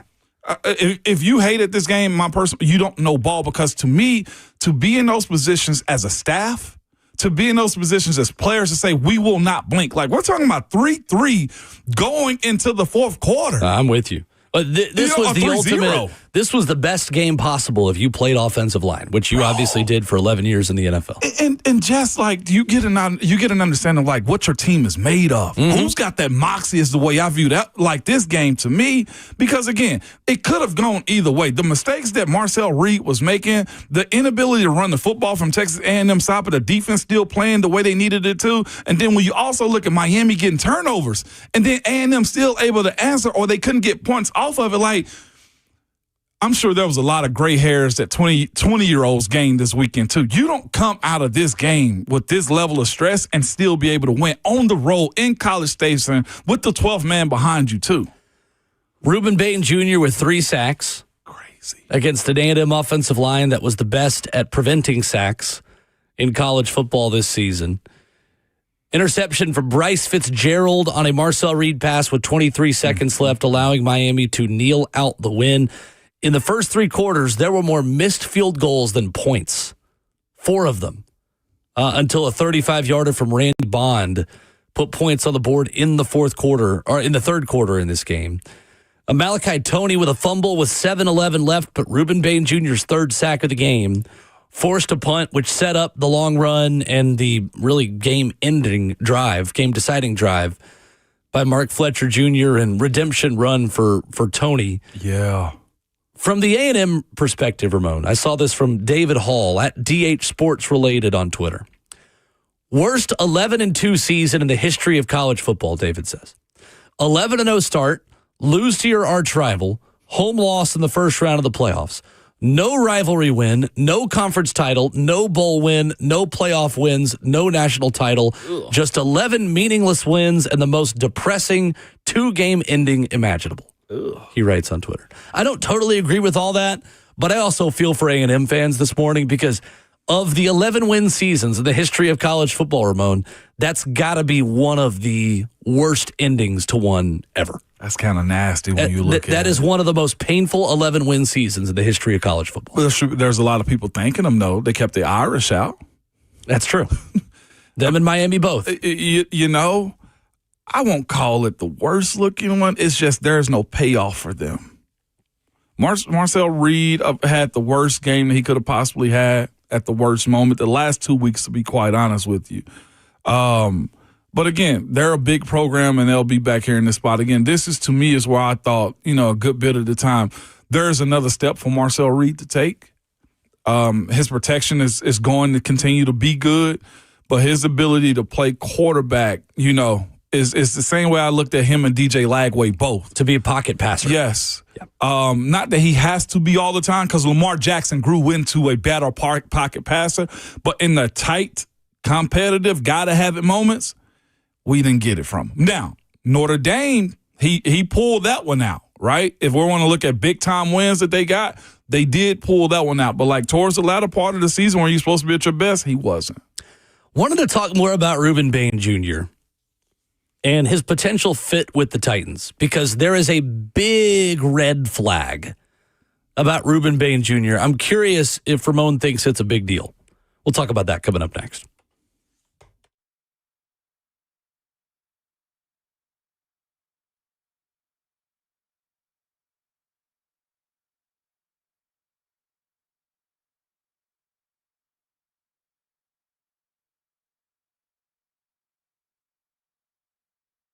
It's Ramon Foster for Hiller Plumbing, Heating, Cooling, and Electrical. Man, nobody wants to deal with a plumbing, HVAC, or an electrical emergency at all. Most of the time, you don't know what it will cost or if it'll get fixed right, or if somebody's just trying to sell you something you do not need. When you call Hiller, their experts are going to solve your problems quickly, man. And the price you're told is the price that you will actually pay. There are no hidden fees or surprises when you get your bill at all. They'll bring you the tablet, show you what they've done, show you how much it costs, and next thing you know, you pay, and that's it. No add-on, no tacking on any prices whatsoever. They are just simply good at it. Their motto is, man, and it has always been, happy you'll bill, the service is free. If you're not satisfied with the work that they do, they will do all they can to make it right or just simply give you your money back. They've been in business also for over 35 years and are family owned and operated. Their techs, very professional, experienced, and trustworthy. And they're all background checked and drug screened too. But when they're on their way, you'll also receive a photo of the tech and a link to track them in real time, so you're not sitting around wasting any of your time. To book with them like I do, simply go to that website at happyhiller.com.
Wrapping up the first half of your Monday morning, Victory Monday on Ramon and Will. Back to Titans Talk in 15 minutes. Your phone calls at 615-737-1045. So you're going to hear a lot about Bane in draft season. And no, we're not talking about the Batman villain. We're talking about Reuben Bane Jr., Ramon. This is not a mock draft Monday. This show does not do mock draft Mondays, first and foremost. Secondly, this is a Victory Monday. However, this is a college football question and a draft question. Reuben Bane Jr., according to Ryan Roberts at Rise in Draft on Twitter, says, Miami edge Reuben Bane Jr. reportedly is going to measure with sub 31-inch arms. Since 1999, here is a list of edge defenders with arms 31 inches or shorter who have had a double-digit sack season or made a Pro Bowl. End of list. It's never happened. How big of a red flag is that for Reuben Bane Jr., who had 3 more sacks over the weekend against the best pass-protecting offensive line in college football this year in Texas A&M? Man, that's college players. Let me go ahead and, try to do my process of elimination here. College players that he got that against a team that couldn't run the football on him, so it became a one-sided game for the most part as far as getting to the quarterback. If he played any other position, I'd say it wouldn't be a problem because Peter Skoronski, we were told, has short arms. Right. There's just no place for Bane to go if his arms can't match up out wide. It's the only issue he's going to run into. But I'll lean on this, though, too. Those type of projections are meant to be broken. I asked the question, what scheme are you putting him in, and can the young man play ball? If he can do both of those things, then you take him. It's a matter of do you love him or not. And then also, if you are scouting him and you're doing your due diligence on everything about him, are you drafting him to be a Pro Bowl All-Pro guy? Are you drafting him to be a solid starter for you for 10 years? It ain't the biggest red flag to me because he's had some success at this point. But like I know, it is a welcome to the NFL league when it comes down to those measurables and how teams also draft to make sure that, hey, he's got 34-inch arms at tackle. Like, all those things do matter. Dane Brugler on Twitter from The Athletic, NFL draft analyst, said this was actually a week ago, said Miami defensive lineman Reuben Bane will be one of the more polarizing prospects in this class. Plenty of day 2 grades from NFL scouts. Day 2? Viewed as a defensive tackle by several teams due to his size. 6'2", 277, 30 3/4 inch arms, 9 1/4 hands. Why does arm length matter, Ramon, for those unfamiliar for edge rushers? You got to have violent hands. You can't strike a guy if you don't have long arms. If I can put my hands on you and you out here like little brother can't reach me back, that's problematic for you. Arm length does matter. I will say that to you, I said that about Peter Skoronski, but Peter Skoronski went from a tackle to a guard. Different play set right there for him, or different style of play for him. And again, I brought that up without hearing Brugler's breakdown of him. Where do you move Reuben Bane? Does Reuben want him to go to a 3 technique or wide 4? You may not have a choice. You may have to take him in the top 10 then. Right. Honestly, for what the Titans want in terms of a bigger edge-setting defensive lineman, he does check some of those boxes. Now, that's not to say that every defensive lineman or edge rusher over 270 pounds is the Titans type. There's more boxes you've got to check than just how big are you, how much do you weigh when you step on the scale. But I'm interested to see how much of an option he is, because now with where the Titans sit, 6th in the NFL draft order after last night's events in New England, which impacted that, these are the kinds of players we're going to talk a lot about. We have got months to talk draft. I don't want to jump too far ahead, but I did want to bring it up and ask you, because it's a question we get a lot about a prospect that I think is one of the more fascinating defensive lineman prospects, Ramon, that we've had to talk about in a long time. From what I read and from people I talk to who are a lot smarter than me about football, edge rusher is the position where athleticism matters most, and production in college matters the least. Mm-hmm. There are players who will beat up on smaller, less athletic tackles and feast and then not be able to match that level of production in the NFL when you're going up against the one percenters. However, if you are a one percenter that was always around the football but weren't able to finish, or if you had somebody really big on the opposite side that vultured some of your sacks, oftentimes you see guys with low levels of production explode at the next level. It's just a really hard position to project.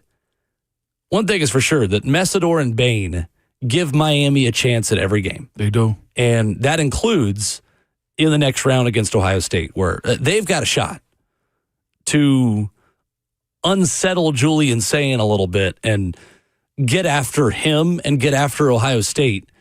Because if you can't get pressure on Julian Sayin, you have got no shot.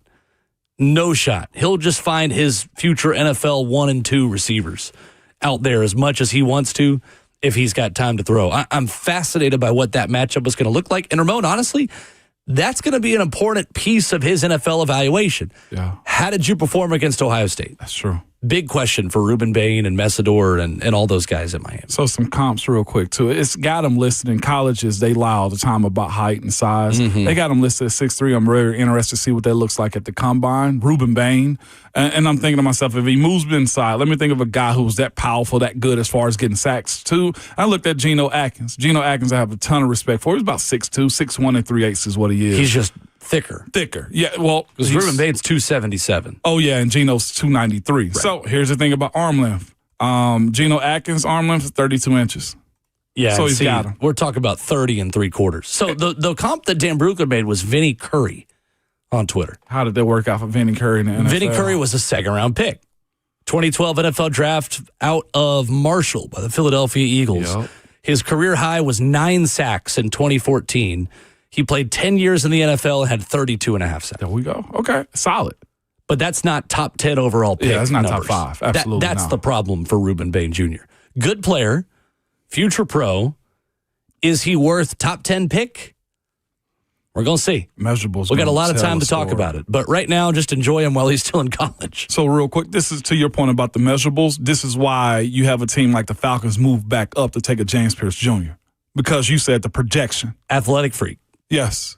Athletic freak. That ain't the Tennessee thing. It's just like, well, why did you take James Pierce Jr.? Like, well, because his measurables tell us, and now they're reaping the benefits of that athletic side. And same thing could be said for Jalen Walker, who is the hybrid inside linebacker edge rusher that the Falcons also took in the first round of last year's draft, who has 5.5 sacks and 2 forced fumbles this year. The one everybody's been talking about as of late, Arvell Reese. Yeah. You love the projection of him. 615-737-1045 is our number. What has changed with the Titans' run game? How have they all of a sudden figured out how to run the football? A third straight game with 100 yards for Tony Pollard yesterday. We'll get Ramon's take on how it happened coming up next.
8:02, good morning, live from the Circus Sports at Mint Kentucky Down Studios. I'm Justin Hawkins. 413 days ago, 11 games ago, that was the last time the Titans won at Nissan Stadium in Nashville, and it was against the Patriots November 3rd of last year. The Titans Sunday beat the Chiefs 26-9 and are now winners of 2 out of the last 3.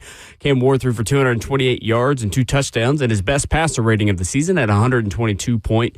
Tony Pollard rushed for 102 yards. It was the first time in Pollard's career to rush for over 100 yards in 3 consecutive games. The Titans improved to 3-12 on the season. And with 2,886 passing yards, Cam Ward overtakes Marcus Mariota, who in 2015 had 2,818 passing yards. That's the most passing yards for a Titans rookie in a season. Some other NFL scores. Last night, the Patriots clinched a playoff berth for the first time since 2021 after they beat the Ravens 28-24 on Sunday Night Football. And the Jaguars beat the Broncos 34-20 and sit 1 game out of the top spot in the AFC. In the college football playoff, round 2 is now set. Miami will face Ohio State in the Cotton Bowl on New Year's Eve. And then on New Year's Day, Oregon will face Texas Tech in the Orange Bowl. Alabama will take on Indiana in the Rose Bowl. And Ole Miss will take on Georgia for an October 18th rematch in which Georgia won it. This one is the Sugar Bowl. For all your foundation repair and waterproofing needs, you got to go to USSTN.com. Breaking news at once on your home for the Titans and Vols. This is 104.5 The Zone.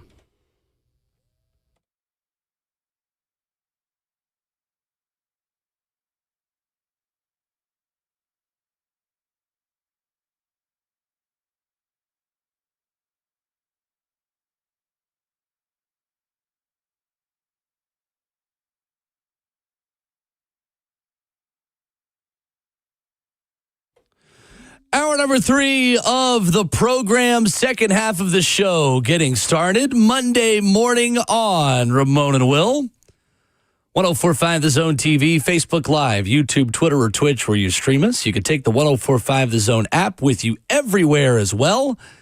And at 10 a.m., we're on your favorite podcast platform, Apple Podcasts, Spotify, 1045thezone.com. Every hour of every show on demand for your listening enjoyment. Coming up in 15 minutes, we'll talk more about Cam Ward and about his progression since the bye week. Men lie, women lie, numbers don't lie. And we'll talk about what that means coming up in 15 minutes. Ramon, the numbers also don't lie on the Titans run game, who have suddenly just figured out how to run this team. 102 yards for Tony Pollard yesterday on 21 carries. A season-high yards after contact allowed by the Chiefs.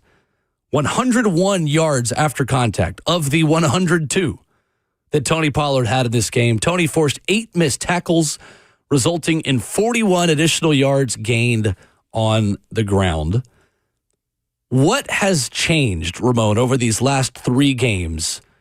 Play calling, mentality, blocking, making guys miss. What is the number one reason, in your opinion, that the Titans have figured out how to run the football? We joked in this first hour about, the Cleveland Browns game being a pivot point for them. But before then, though, too, I'll say this. You look at that tape, and if you know what you're looking at, and I know most of this fan base does when they watch it, the combination blocks have been there at the first level first. You're watching that before you leave a guy out to dry by leaving the combo blocks. Like the guard tackles are hip to hip. I think the play call selection has been super unique. I'll also add to the fact I think Cam's ability to run or be a threat of running the football has played a part in it too. You're seeing them now do stuff with the football on these handoffs that is a lot of misdirection. And it's with Cam being a part of it too. But the other part for me, the most important part, is I feel like with just watching it from the first half of the season to now, there's just been a shift in the mindset of how they're going about making blocks. Offensive line play is one of those hardest to judge positions in all the sports to me. You can't really say, well, he went from 0 targets to, 12 targets in the game. It's a mentality. And I feel like those guys have taken a sense of pride. You brought this up after we said it off air. I think Lloyd Cushenberry, I said this to you, I think Lloyd Cushenberry's played a whole lot better the last 2 weeks he's been back in. Why, Will? Corey Levin came in and crushed it against Cleveland. Pride, it does something to the offensive line, which is why we're told be told what to do type of group. Coming up as a young guy in this league, I had to hear from coaches every single day about we need y'all to grow up, and it just got to a point where it was like, well, what else are we supposed to do? Try harder. That's what it is to me, and that's why when you find a group of 5 where you talk about that cohesion and brotherhood and the small minutia of, hey, I know what you're going to do before you actually do it. We've heard about the Matthews and Munchak, Coach Munch, right? Munchak, their relationships that they had where guys were always on the same page because you're in it together. There's no credit given to you, and only bad stuff is shown whenever you show up on the Jumbotron. I genuinely do think this group has taken a step because of embarrassment. And I'll say that as a player that's had to deal with that ourselves. When I played in Pittsburgh, like there is y'all just got your face kicked in conversation that has to be said in the team meetings room in front of everybody. And I feel like this group has finally got fed up. They've got their coach fired or he quit, whichever one it was with Coach Bill Callahan. Your running backs hadn't been efficient. Your quarterback's getting beat to hell. And your offense looks bad because we've paid y'all, and that's the highest paid group offensively, if I'm not mistaken. And they've netted nothing until after the bye week. It's that simple to me. They finally woke up and probably had enough embarrassment to where they had to start playing like this. I won't give it because of the opponent, none of that. They went to Cleveland, got a dub. They won here, and it was through the legs, the strains of the offensive line to me. The sacks have gone down and everything else has gone up. Where has this offensive line gotten better?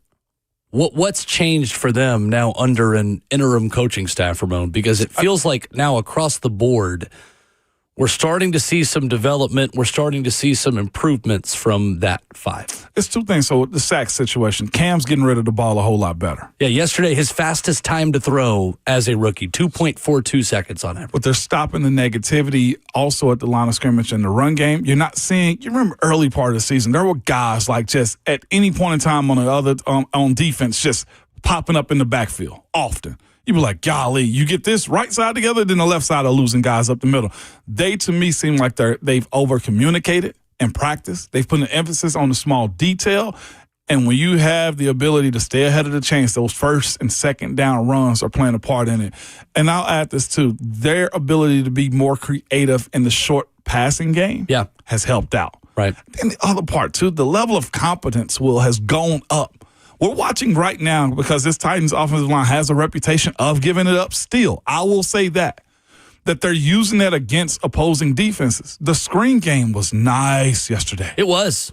And the shovel pass to Chikakonkwo was a fun play design that you feel like you'd see from Kansas City, not from Tennessee in a game like that. Peters pulling better. The front side block with J.C. Latham, who looked like he's finally getting his bearings underneath him a little bit too. And guys' athleticism is showing up. The way you thought, like, this is the version of this team I thought was going to show up after week 4 of this season. Here's the thing I think we can't overlook. Complementary football and a healthier front 7 is giving the offense more grace, Ramon. I think Tavondre Sweat and Jeffrey Simmons playing together on the defensive line has done wonders for this entire football team. Midway through the second quarter, the Titans scored their first touchdown in this game. Mm-hmm. How many times have we seen them put together some good drives, get on the plus side of the 50, not score, and then the opposing offense hits an explosive play, separates the score, and now all of a sudden the Titans can't run because they're down 2 scores in the second quarter. I think we've got to give this defense credit for keeping the offense in games as they kind of get up to speed. And believe me, there's no question that this offense has gotten better. I'm not taking anything away from the offensive line, the run game. I think the play calling, Bo Hardegree's feel for the game, I think has improved. Yep. I think Cam Ward is being more accurate, but Cam is allowed to be accurate in play action. You're able to stay committed to the run game. You have the license to stay close on the scoreboard, which lets you have 100% of the playbook available to you because of what the defense and special teams are doing to keep you in it when you aren't performing. And to give credit to the offense, they held up their end of the bargain. They did. Once they kind of clicked, and once you have that 11-play, 89-yard drive over 6:03 and the shovel pass to Chikakonkwo gives the Titans a 9-3 lead. From that point on, they were good. But it's easy to forget how slowly this game kind of started, to be quite honest with you. They went for it on fourth down at their own on the Kansas City 44. Cam Ward has an inaccurate pass to Gunnar Helm on the sideline inside the 30 that ends that drive. Would have been a 16-yard gain. We are talking about that throw a lot more. If the defense doesn't hold up its end of the bargain, the Titans get down a score or two early, have to abandon the run game, and now all of a sudden Cam Ward's throwing it 40 times again or 35 times again, has some more inaccurate passes, takes more sacks because you're in predictable passing situations. You have to abandon the run. All of a sudden, now you're getting false starts because you're having to jump early in that wide 9 set where edge rushers are rushing after you. So, yes, the Titans' offense is improving. Yes, Cam Ward is improving, which we're going to talk more about in a couple minutes. None of this is a negative about the offense taken away from it.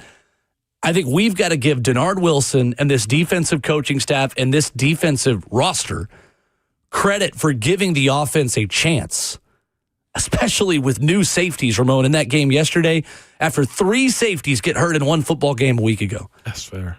When this front 7 is healthy, and when Tavondre Sweat plays next to Jeffrey Simmons, this is a solid defense. It's not perfect. It needs a lot of help in the secondary.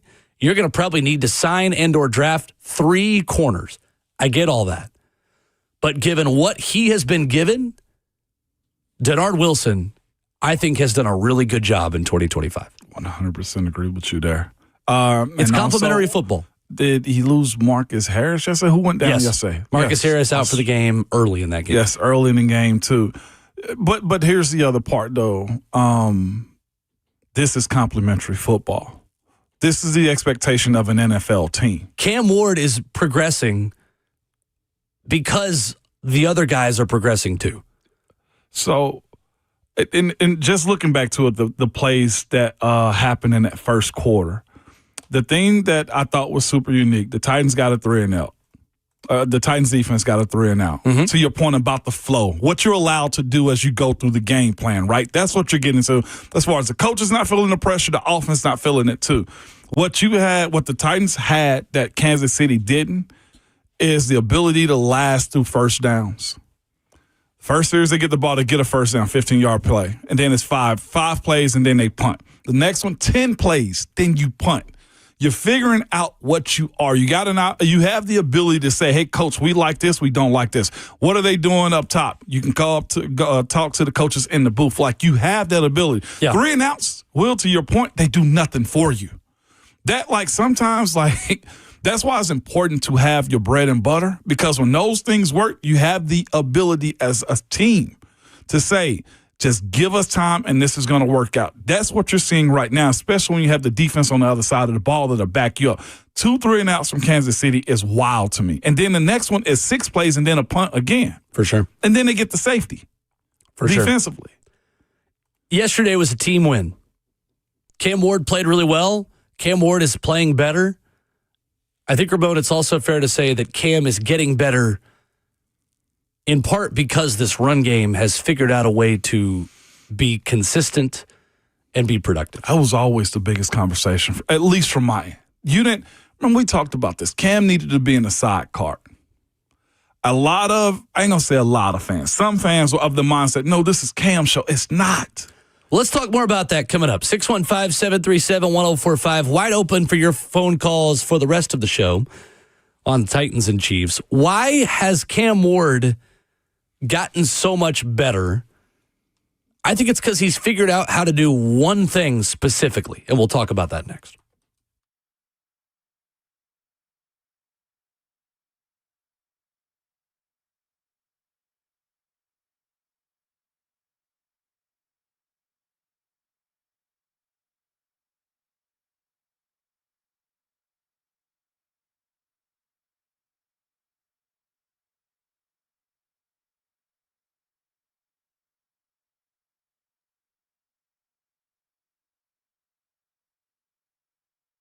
Moving, relocating, it is stressful, even in a city like Nashville. For Irene, having the right real estate team made all the difference when she and her family when after a home that received 7 offers on the very first day, they knew it would take expert strategy, strong negotiation to win.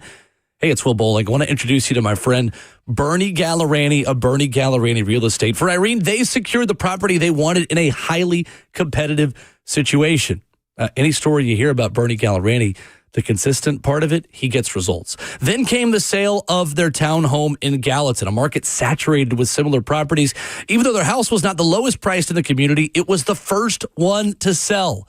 The result came from smart pricing, aggressive follow-up, and the full support of Bernie Gallerani Real Estate team working behind the scenes. What stood out most to Irene? The most constant communication, the determination to chase every opportunity, making her feel like a top priority every step of the way. If you want a real estate team with the knowledge, strategy, and support network to win in any market, call Bernie Gallerani Real Estate today and make your next move with confidence. 615-428-2644. Bernie Gallerani guarantees to sell your home in 30 days or less, or he'll buy it. No risk to you. He is the real estate agent with the 30-day guarantee to sell your home. If not, he'll buy it from you, and he'll let you out of the contract at any time. 615-428-2644. Check him out online at BernieGallerani.com.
Hour 3 of Ramon and Will continues. 104.5 The Zone app, 104.5 The Zone TV, Facebook Live, YouTube, Twitter, or Twitch. The 104.5 The Zone YouTube channel quickly approaching 20,000 subscribers. So join the club. Join the community on the 104.5 The Zone YouTube channel, youtube.com/1045 The Zone TV. Ramon Foster, Cam Ward is getting a lot better. Yeah.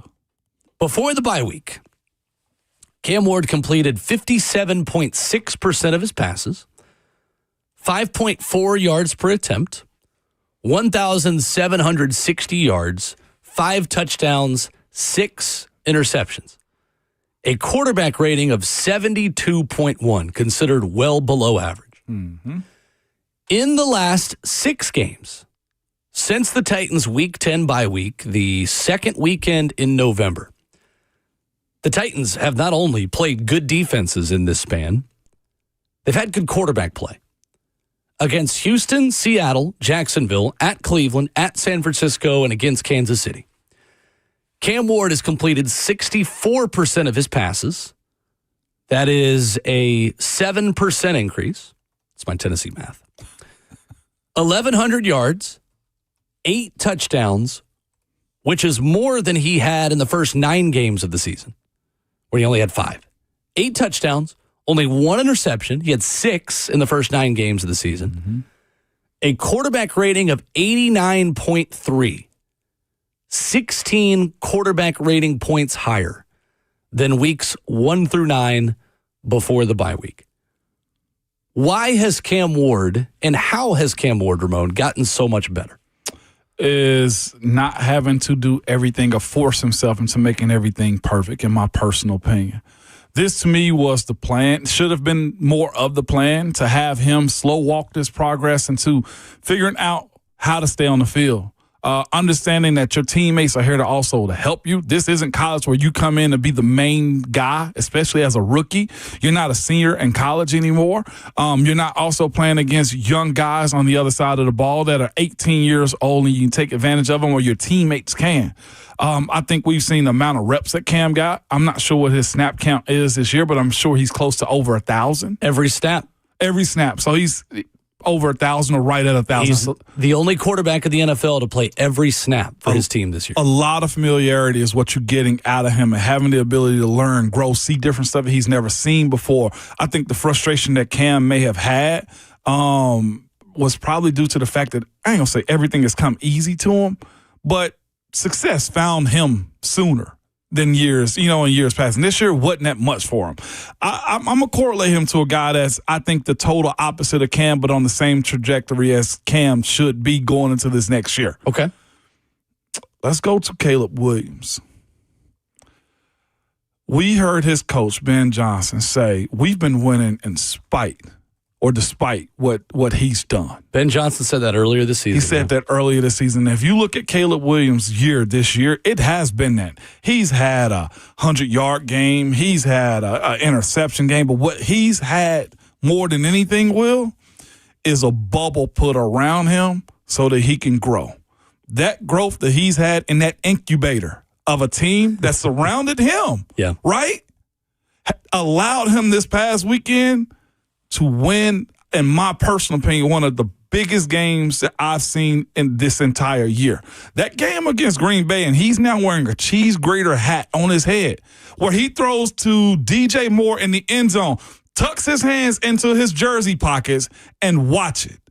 That, to me, should be the same pathway as Cam Ward moving forward. I think now we're starting to see that as Cam is understanding the game a little bit more. He's recognizing defenses, and he's also had his running game allow him to have some grace. It doesn't have to always be on his shoulder. We mentioned this going into the season.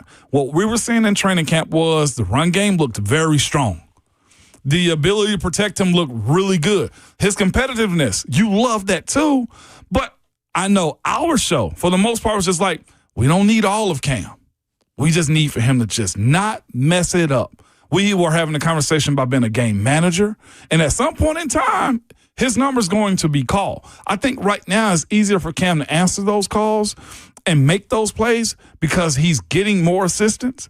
He's understanding it a whole lot more. And again, I reiterate this again. Franchise quarterbacks, I feel like, paint a facade of themselves as if they're just the end-all, be-all, and it's not true. Sure. It's your teammates also. To that point about Caleb Williams, that's a comparison we made a lot this offseason. It is. I remember having a conversation in the summer, giving out Caleb Williams' rookie stat line, saying, if this is what you got from Cam Ward, would you be happy? And the answer was overwhelmingly yes. 62.5% completion, 5-12 record, 20 touchdowns to 6 interceptions, 3,541 yards, 6.3 yards per attempt, 68 sacks taken, and 2 fourth-quarter comebacks, a game-winning drive. 87.8 quarterback rating. Now, Cam's going to have to continue to play really well over these last 2 games to get to a lot of those numbers, but he's not far off. 5.8 yards took him per completion to 6.3. Again, if Cam keeps playing the way that he did yesterday, he's going to be close to that. He was 9.6 yards per attempt yesterday. Cam's been sacked 51 times. Caleb Williams, 68. Does look like you're going to be better than that in terms of how many hits you've taken. Completion percentage, Cam Ward's at 60%. Caleb Williams, 62.5 last season. 20 touchdowns to 6 interceptions. Right now, Cam Ward's got 13 touchdowns to 7 interceptions. Again, you play like you did yesterday against the Saints and against the Jags, then that comparison starts to get a little bit stronger. And the mentality, the personality, to your point, very different. But the on-field product of who those 2 guys are, it's a very fair comparison to make. Very fair comparison to make. And Rhett Bryan sat in here a couple weeks ago and said, hey, at the bye, this looks a lot like what Caleb Williams was last year. And look at what Caleb Williams is doing now. And you know what's even better, too? They went out and strengthened this offensive line. The same attempt that the Titans did this past year. People weren't overly sure. Darnell Wright had a sketchy second year also, right, at tackle. Now his third year, same position as JC. As Ramon always tells you, when a lineman hits year 3, expect a big jump. Expect the jump. The thing that's most fascinating to me about Caleb Williams and Cam Ward is this, though, is you have 2 guys in particular that the franchises are dependent upon. Chicago needed Caleb. I'll also add this to it. Chicago also needed Ben Johnson. That's the next big step that has to be taken. Now, to the Cam Ward conversation, right, that we're having about why he's taking those steps, I'll go back to the coaching again. Caleb Williams at no point in this year has had numerous turnovers as far as interceptions. He's been asked to manage the game. Yeah. He's been asked to grow, because this is a new offense for him too. It's the same thing that Cam's dealing with right now. And I think we're watching both of these guys at this portion of the season, 2 different types of seasons they're having. Chicago just secured themselves to the playoffs. The Titans are trying to figure out what they are moving forward. But my point of it is Caleb, in my personal opinion, has gotten gradually better this year. Cam, since the bye week, has gradually gotten better because they're allowing themselves to stay on the field, not put all the weight of this season on his shoulders, and kind of let the game come to him. That's how you got to kind of play it. Like, I love what Big Jeff said again. Like, Cam, you got to enjoy these small dubs right here, too, because this plays a part into your confidence. Right. If you're so stuck on, but, man, I missed that throw. Man, screw that throw. We'll get that one in practice, right? And I think that's what he's starting to figure out. I'm not in their locker room. None of us are as far as their conversations and team meetings go. But understanding the roles that guys have to play, quarterback 1, it's okay for you to be in the sidecar. And I think that's what Caleb Williams figured out this year. And then again, I'm not sure if you saw it or anybody else watched it. Caleb played lights out in that Green Bay game. Yes, he did. And we're going to talk about NFL other results at 9:20.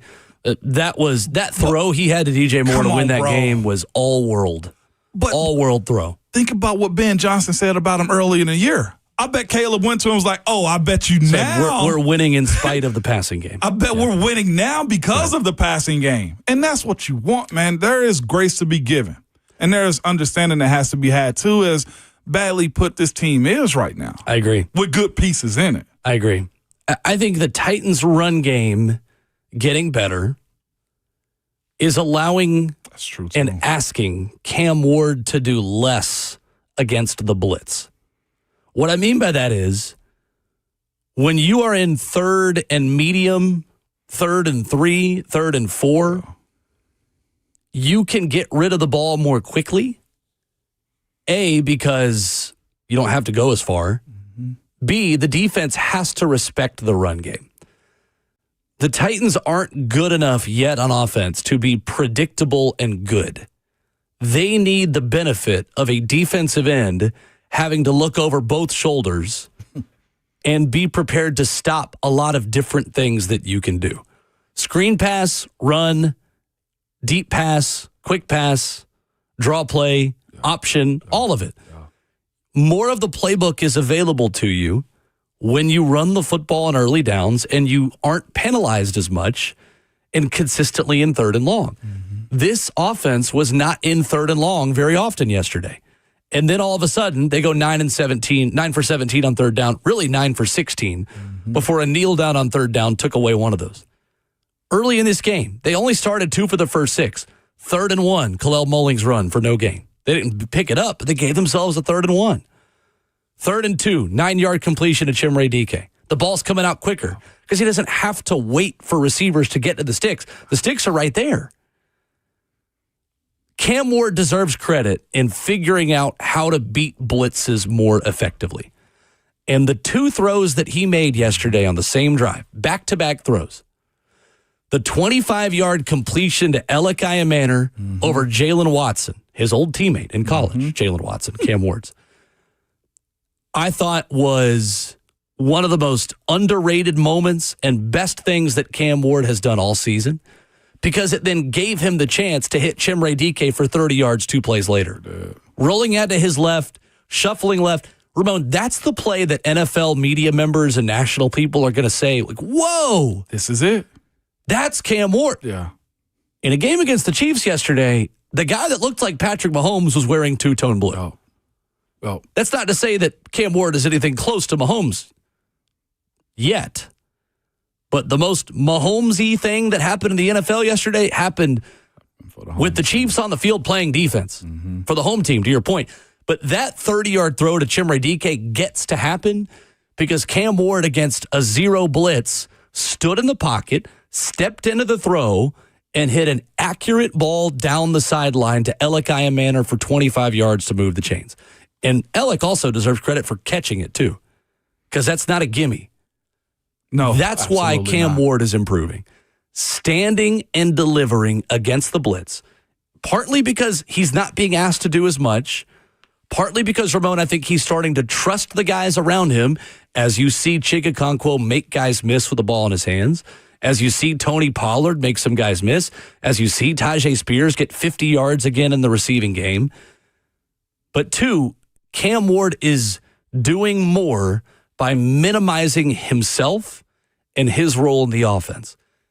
I think that's a really big deal and a really good thing for the Tennessee Titans right now. It is. And again, I've mentioned this earlier. The longer you stay on the field, the better feel you have on what plays to call, too.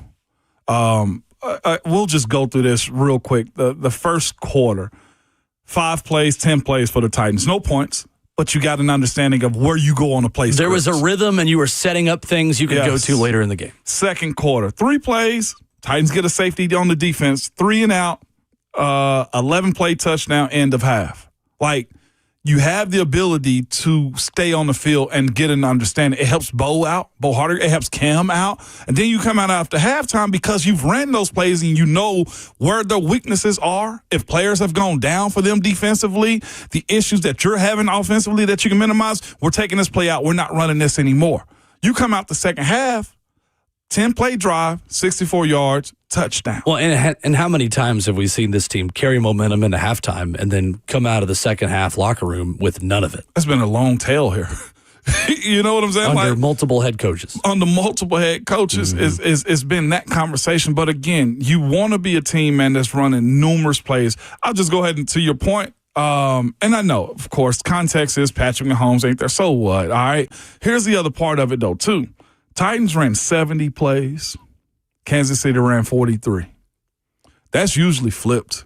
The Titans are a 43 to 50 play team, usually because they can't find a rhythm. Their penalties. Kansas City had numerous of those offensively yesterday. And also on top of that, a lot of negativity when it came down to them getting a safety. Like, they were behind the 8 ball, and I know they had a young quarterback that was in, Oladukin. But again, that ain't your problem. Your problem is to kick their faces in regardless. 100%. 100%. I'm so violent. I got to find a better analogy than kick their faces in. You played the NFL for 11 years. I know. I'm sure some kids listen, Mom, I kicked his face in. No. Via NFL. I was listening to Ramon and Will. They said it was okay. Cam Ward, according to NFL.com yesterday, 9 of 13 for 117 and a touchdown against the Blitz. On third down, Cam Ward was 7 of 10 for 102 yards. Big. Yeah. Big deal. So what does this all mean for Cam?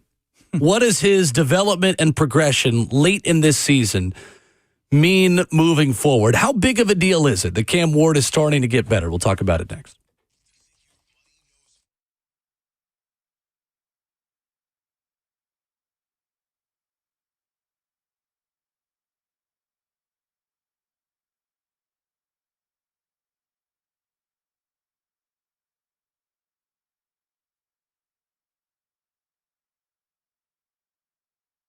Did you know that up to 50% of the air you breathe in your home comes from your crawl space? Have you ever looked in your crawl space? I get it. Most of us don't even want to know what's in there, but moisture in your crawl space can create unhealthy issues that can make their way into the air you breathe every day in your home. It's Ramon Foster, and this is where United Structural Systems can help you out. USS has been keeping homes dry and stable in Middle Tennessee since 1994, so you know they aren't going anywhere. Help control moisture and musty smells in your crawl space with encapsulation that comes with the USS guarantee. Encapsulation helps reduce high humidity in your crawl space. It also helps deter mold and mildew and protects your crawl space from pests and wood rot. So turn your crawl space into a healthy space. Call USS for all your foundation repair and waterproofing needs. They will give you a free estimate, and it's a company that I trust, man. You can go to USSTN.com. That's USSTN.com, or call them the old school way at 615-488-7855. United Structural Systems.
Ramona Will, 104.5 The Zone. Wrapping up hour number 3, 615-737-1045. Ramon Foster, Will Bowling. Looking around NFL Week 16, coming up in hour 4.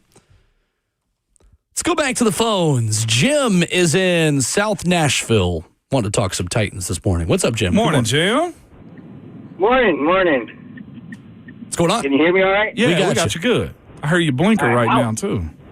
All right, I want to talk about the line play. I'm kind of curious from Ramon what he thinks made the line actually start to do what they're doing, because it was 3 games ago when Soronsky said, not on our watch are they going to get the sacks that set the record.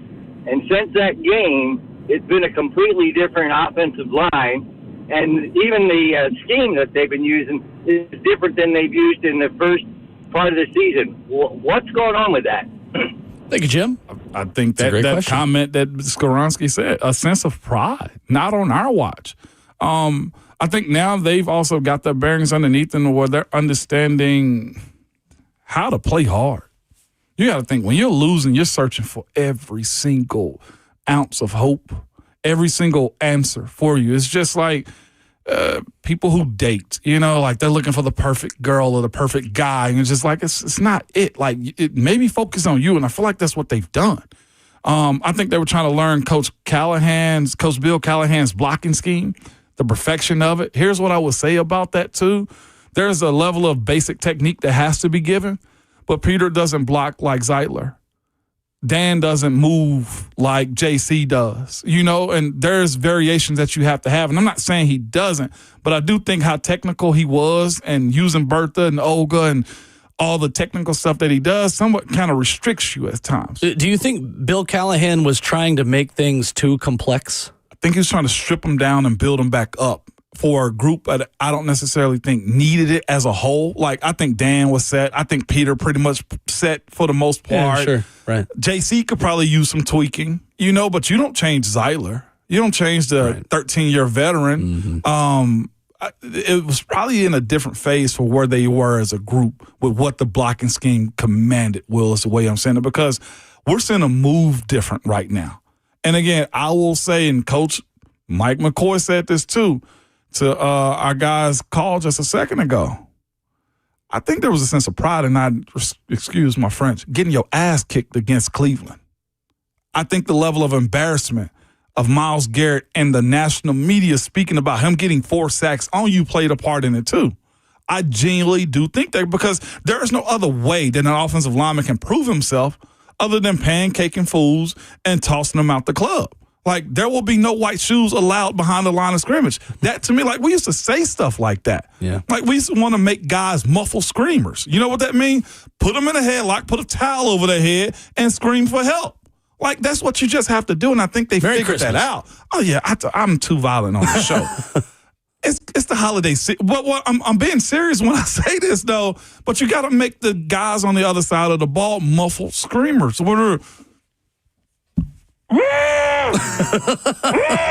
Thank you for the audio. Muffle screamers, man. I'm dead serious when I say that, and it seems to me with the way they're moving and finishing blocks, like we've seen time and time again right now, Dan Moore go out of a game, and Will, what is he doing? He's coming back in to finish it. Like, there's no other way, y'all, I'm sorry to tell you, to judge an offensive lineman other than the fact that is he a jerk or is he not? And then when you meet him in public, it's like, oh, that guy's a nice guy. That's until you cross them white lines. Let's go to Ryan in Nashville up next. Hey, Ryan. Hey, guys. It's good to be a Titans fan after a win like that, man. All 3 phases worked great. My biggest thing from like week 3 or 4 on has been the drop ball problem.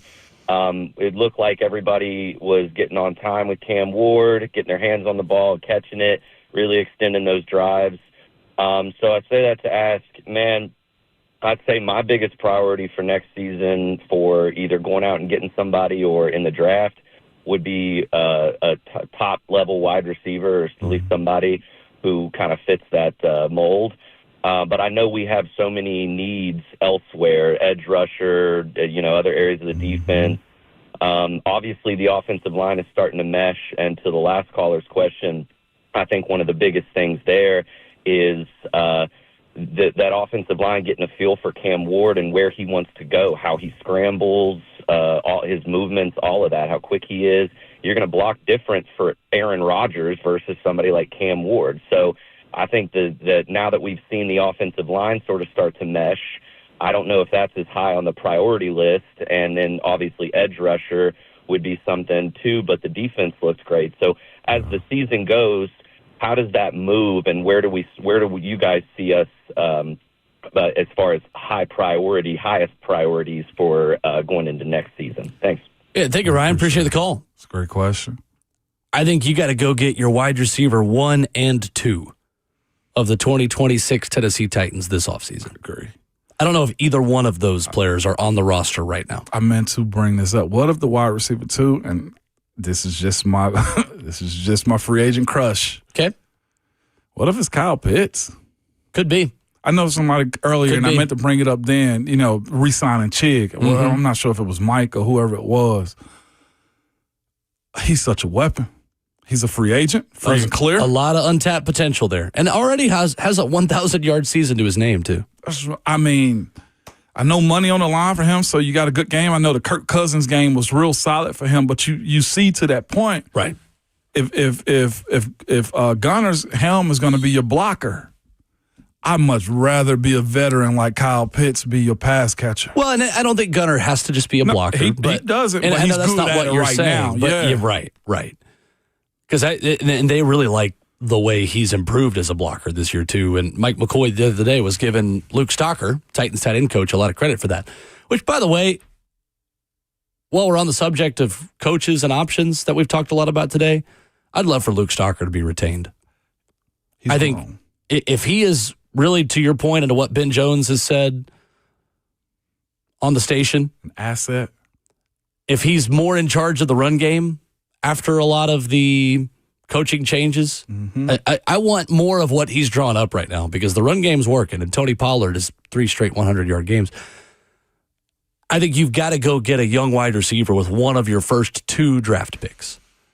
You never want to pigeonhole yourself into need with one of your picks, but this feels like an extreme circumstance where you want a young receiver to grow with Cam Ward that you feel like could be your one for years to come. I'm looking at Carnell Tate with that first-round pick. We're going to have months to talk about first-round picks, but Ramon, if I'm taking it today, I'm sprinting to the podium if I've got a chance to take Carnell Tate. I'm signing up for what all these other teams have and these Ohio State receivers that they put in the league, and Carnell Tate is next up. You know what's fun about being able to have this conversation is you feel like you got enough breathing room to be able to have it. 100%. And you feel like you're not forced to take defense to address that side of the ball. Yeah. And now you can sit there and take whoever the best player is, because you feel like and this is the positive of winning games and playing yourself into a worse draft pick. Preach. You still also need less. And it's easier to just sit there and take the best player that falls to you when you feel like you're filling needs while the football's still being played. How big a deal is this Cam Ward progress over the end of the season to you, Ramon? How big is huge? I think so, I told you earlier this year, I wasn't convinced. And I've admitted I'm hard on rookie quarterbacks. What's convincing you specifically about what he's doing right now? His care for the football. His necessity to take what's in front of him. His, I'm just throwing it away effect. It's not there. Early in this year, it felt like he threw between like 3 players at one point in time. Yeah. Like, you ain't got to live like this, my dog. Like, we want to stay on the field, and I feel like a lot of that has been also his willingness to run the football from time to time. Fourth and final hour of the show coming up. We'll react to the biggest headlines of the NFL in Week 16. You'll hear from Jeffrey Simmons if you missed his noteworthy comment after the game yesterday. Plus, Ramon, Bill Belichick just hired a new offensive coordinator that's going to raise some eyebrows. We'll talk about that next.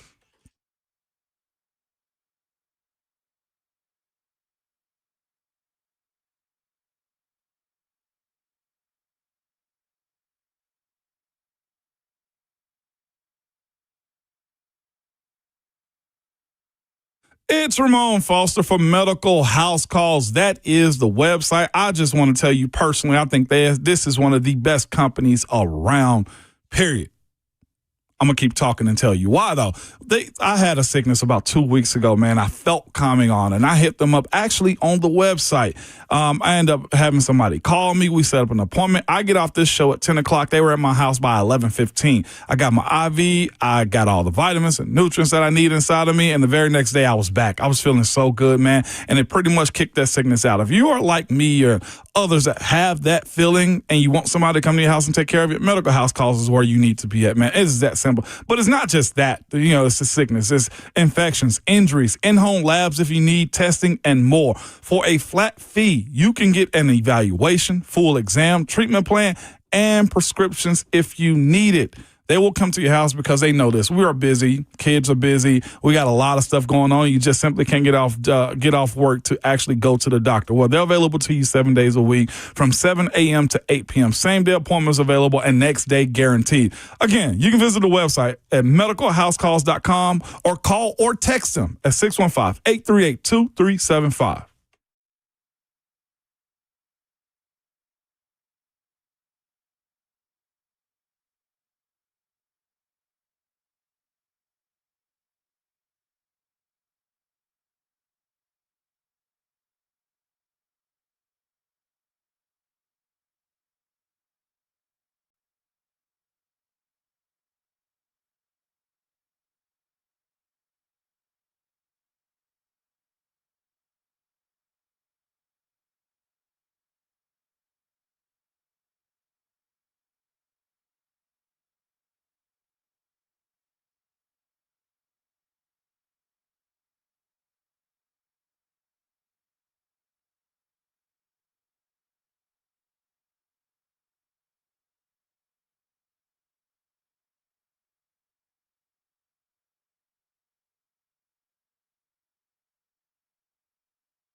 9:02, good morning, live from the Circus Sports at Mint Kentucky Down studio. Justin Hawkins.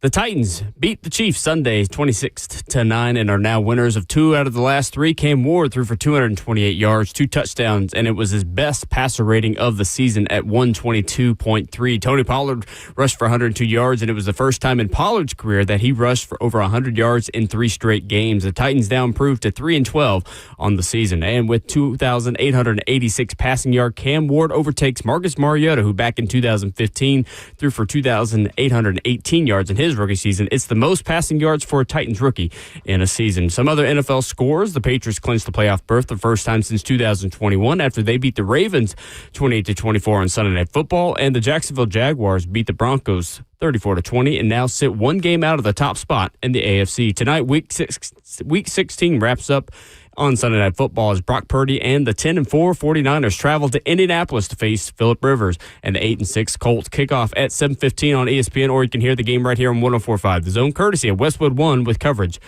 at 7. For all your foundation repair and waterproofing needs, you got to go to USSTN.com. Breaking news at once on your home for the Titans involves. This is 104.5 The Zone.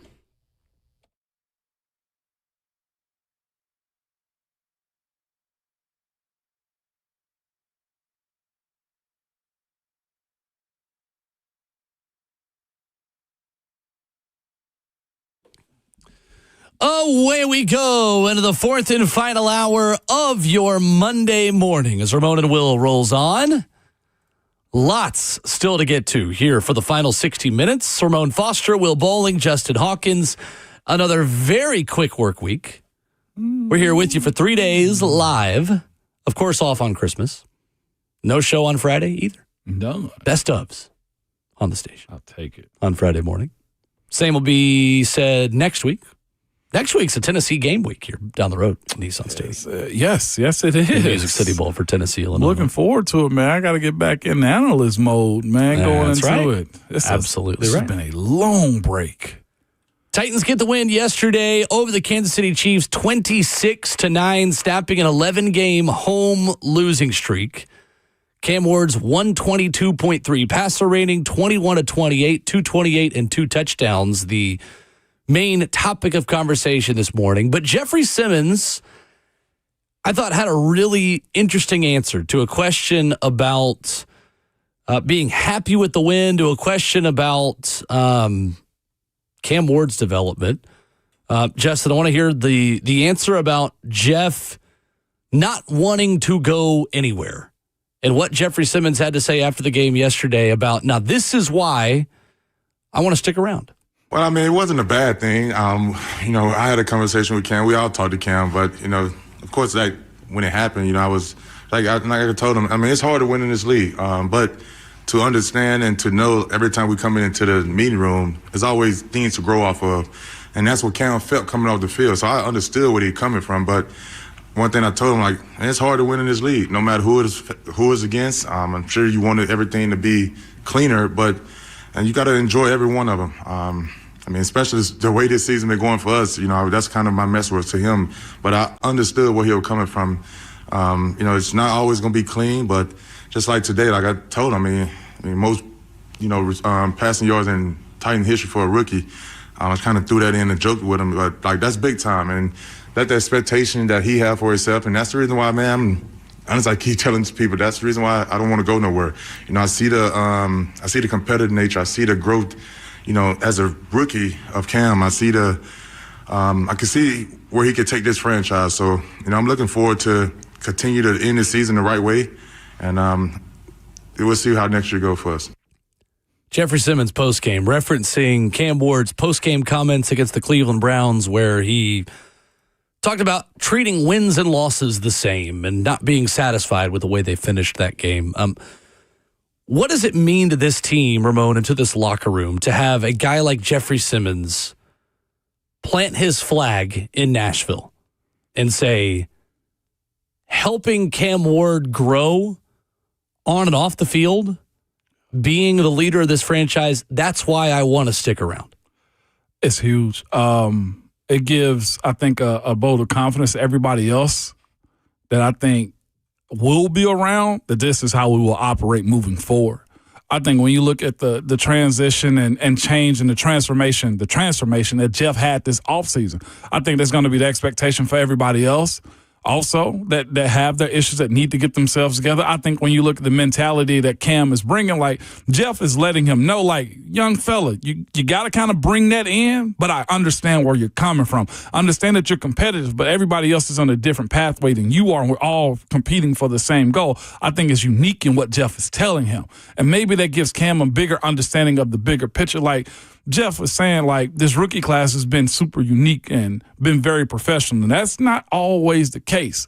But when you have this changeover that they're expected to continue to have, I think we'll look back at this 2025 rookie class specifically because you got the number 1 overall pick, and he's a quarterback, as Cam being in this too, that this was the turning point. Now, the issue that Jeff is going to have, just to bring reality to what he said, sure, being around for this change, how big of a jump and transition do you want it to be? Do you want it to be a Super Bowl? Do you think it's going to be here? How long would that take, and how long will you last, Jeff?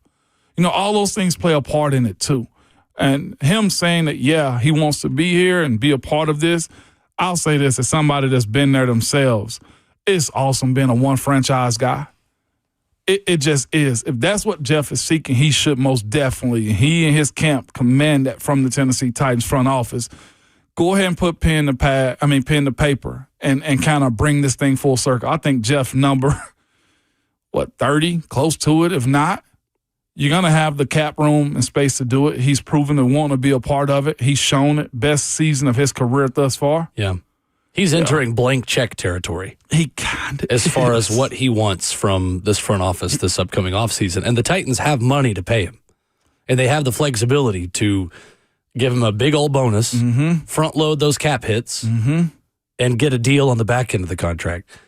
I think Jeffrey Simmons has earned a ton of credit and a ton of respect for the leader he has grown into in this locker room. No doubt. And they're going to need a guy like him.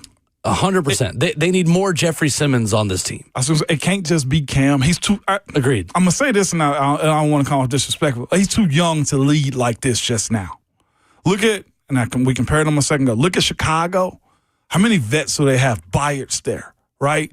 They got Edmonds there. I mean, they traded for and signed multiple offensive linemen, like Joe Tooney and was it Jonah Jackson coming in as well, the other one at guard from L.A., who they traded for? DJ Moore. Like, he's got vets that can drag him to the finish line. You know what I'm saying? And Cam needs more of that, and I think Jeff plays a huge part in that too. I think Jeffrey Simmons, on and off the field, has been a model citizen this season in every way.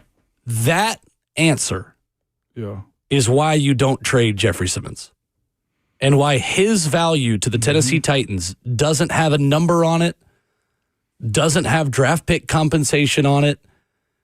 You've got to build around someone who has to just swallow their pride during a rebuild and be the veteran voice in the room to help develop younger leaders and young football players into veterans as they get older. Jeffrey Simmons is unequivocally that player. Yeah. And the Titans absolutely made the right decision by not trading him at the trade deadline and building around him and getting him on board, Ramon. Yeah.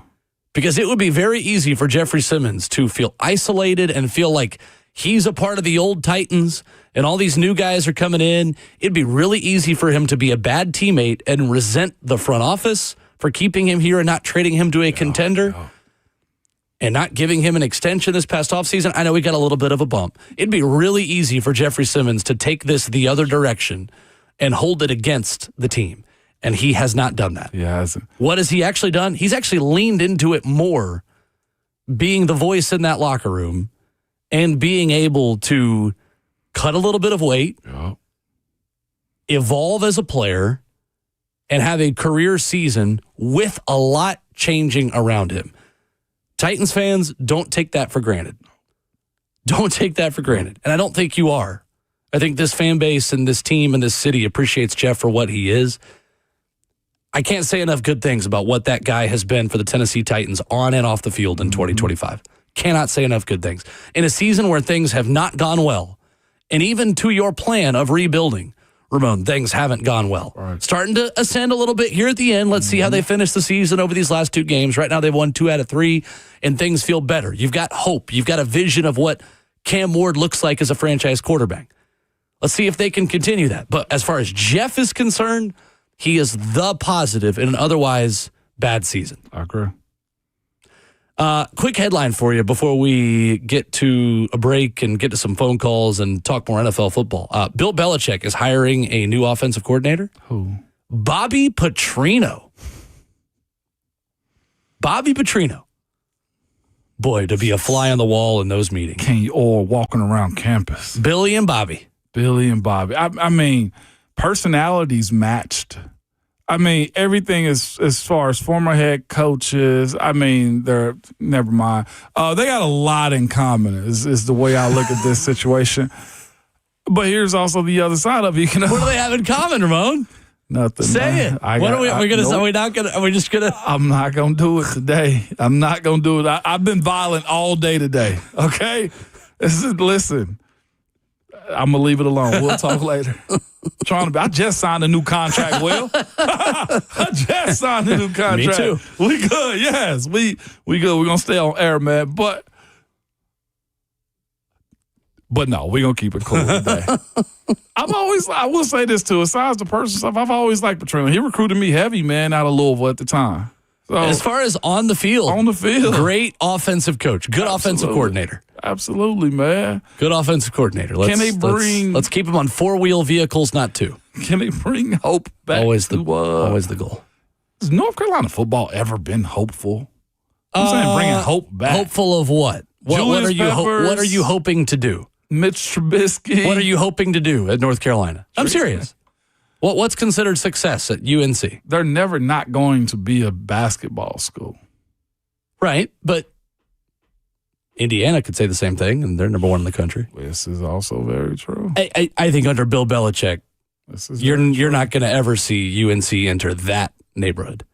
I don't think so. You need a legit college football coach in order to do that. I ain't going to leave you out hang on that one. I co-sign that one. So I just don't know what Bill is as a college football coach. I don't think Bill knows who Bill is as a college football coach because he's not a college football coach. He's a has-been NFL coach. Yeah. Who has no business having the job that he has. But some people with a lot of money who could write a lot of checks overruled the guy that is supposed to actually be hiring the head coach. I think it's pretty simple. Yeah. This is the kind of hire Bill needed to make in year 1. Don't go get your buddy Freddie Kitchens. Hire a legitimate college football staff to help round out your lack of experience coaching, again, college football. We were so happy to see Freddie Kitchens come to the AFC North when he was a Browns head coach. I'm sure. Listen to Alabama legend, Freddie Kitchens. We were ready for him. This is the kind of hire Bill should have made last offseason. So, fine hire. I still don't think they're ever going to be better than 8 or 9 wins, but we'll see. I mean, this is a step in the right direction. They just, they went so far in the wrong direction this season. They're in the ACC. With the help of Jordan Hudson that you got to take a lot more steps like this. They're in the ACC. I mean, until they figure out what they are, too. They might play in the college football. I can't even say that without laughing. Fair enough. I can't say it without laughing. Win 7 games next year. You have a chance to make the conference championship. Yeah. Coming up, wide open for your phone call, 615-737-1045. William and Jermaine are on deck. Plus, NFL Week 16 reaction. Is Caleb Williams kind of awesome? And the Jags raising some eyebrows in Denver. All that and more next.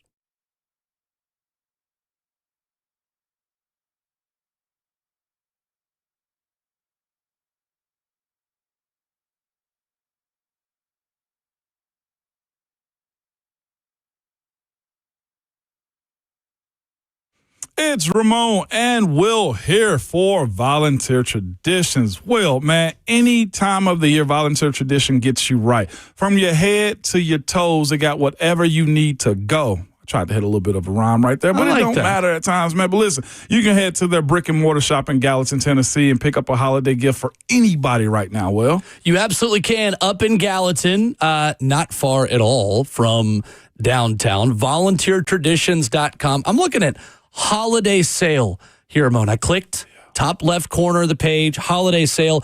They've got my favorite polo, the UT Classic Stripe Polo, usually $99, $59.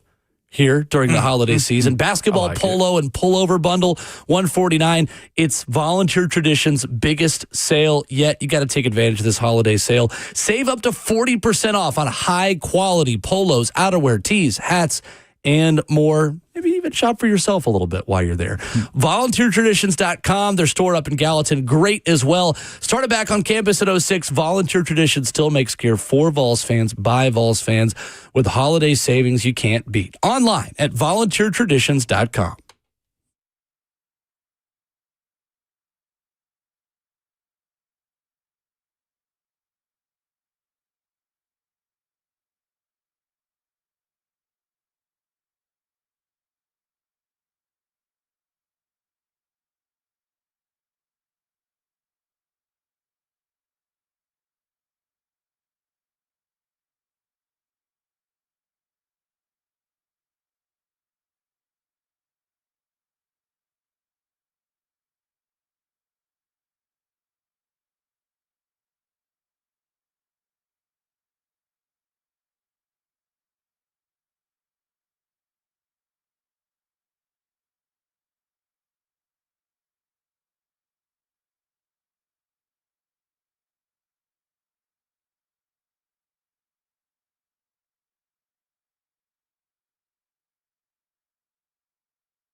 Hour 4 of Ramon and Will rolls on. I feel like this Christmas music just has me in just such a good mood. A victory Monday, Christmas music. Titans have a franchise quarterback playing well. The sun is shining. And It's going to be in the 60s this week. 3-day work week. Who's got it better than us? Nobody. Jim Harbaugh, Will Bowling, 2025. Let's go to the phones. William. It's got a great name, William. Is in Nashville, in a great city. Talk about a good team yesterday in the Tennessee Titans. Good morning, William. Morning, William. Hey, good morning. How's it going? Good. Good morning. Good. So, something I wanted to bring up, we were talking about Cam Ward's development. So, I remember hearing, like, all off-season that, him and Calvin Ridley had, amazing chemistry and everything. So, do you think now that with Calvin Ridley being out for the season, now that he's developed that same chemistry with a lot of his rookie receivers and tight ends and everything, and that's why he's showing the improvement? It just took a while to develop. I just wanted to get you guys' thoughts on that. Sure. No doubt. Thank you, William. Appreciate the call. I do think I know there's pressure in having a number one wide receiver that you have to appease to. We talked about this in the offseason. How will Cam delegate how he's going to pass the ball around? Who's going to get the lion's share? Is Calvin really going to be upset if he doesn't get the ball? I don't know if that's the entire conversation as far as Cam being able to operate a little bit better, but you do have to satisfy that guy often. That wide receiver one means a lot to your offense. They're usually the highest paid guys. There's a lot to kind of go into that. And I don't think, here's the other thing, I don't think Cam felt the pressure having to get the ball to Calvin.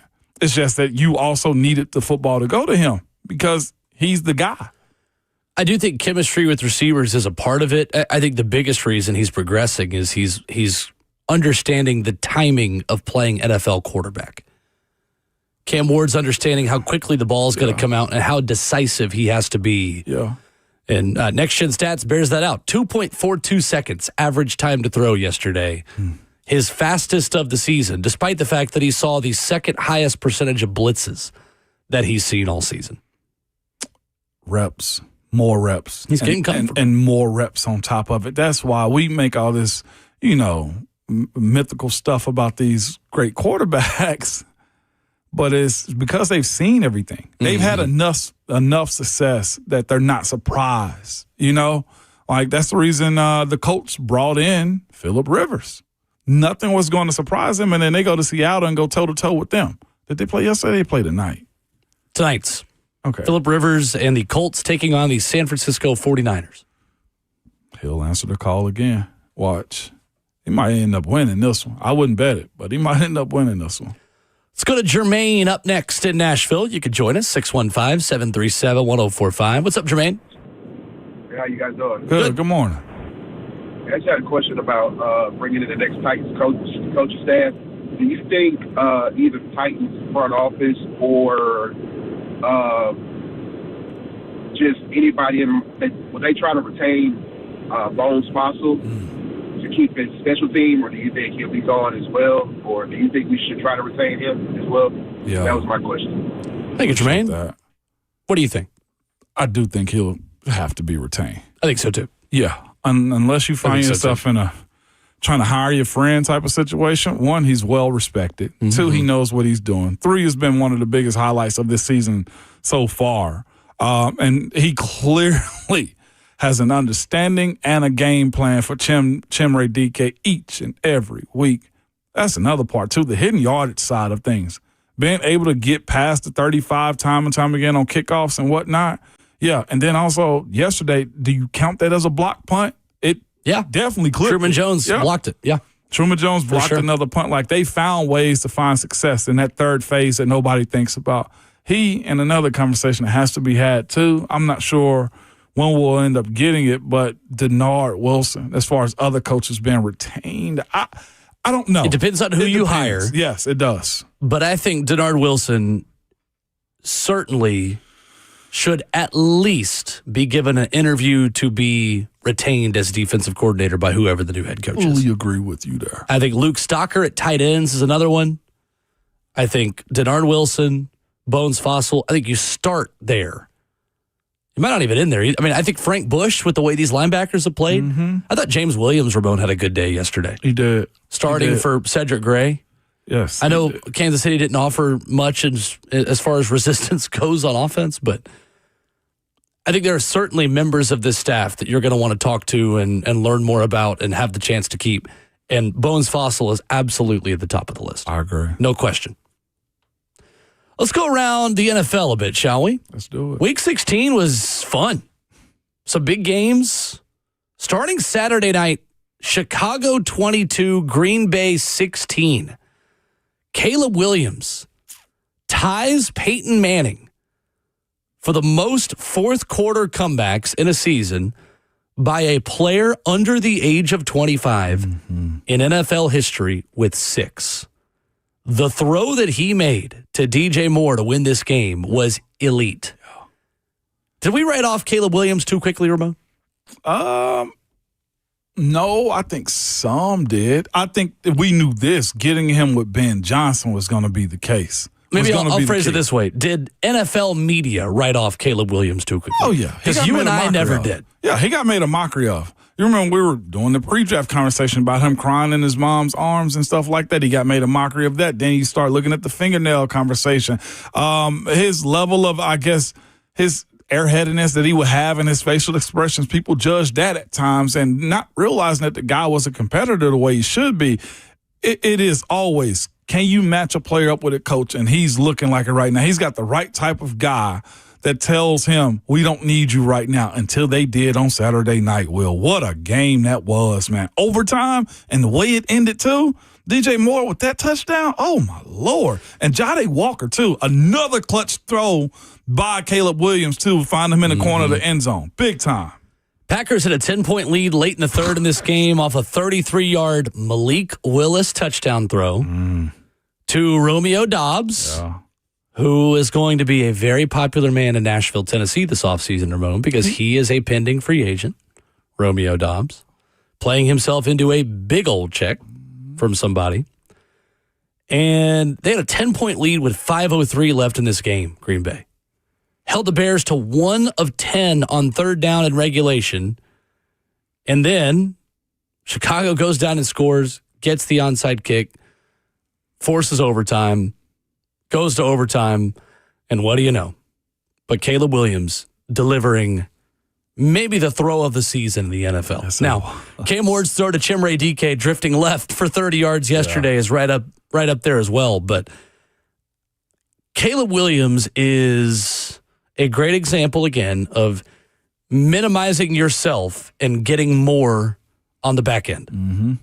When you do less, you become greater.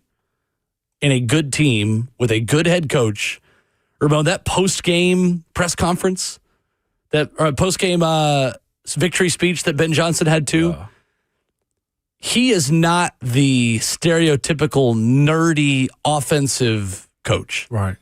He's got a little bit of old school leader of men to him, doesn't he? He's Chicago. He's very Chicago.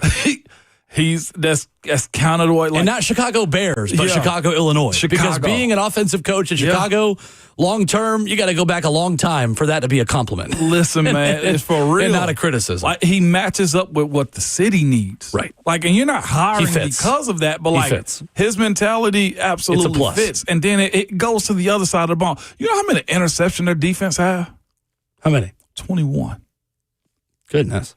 They got 20. There are plenty of teams in the league that don't have 21 forced turnovers, period. Well, they got 21 interceptions in one season. They're leading the league right now, I think, in turnovers. If I'm correct on this one, let me make sure yes, 21 interceptions on the season for defense.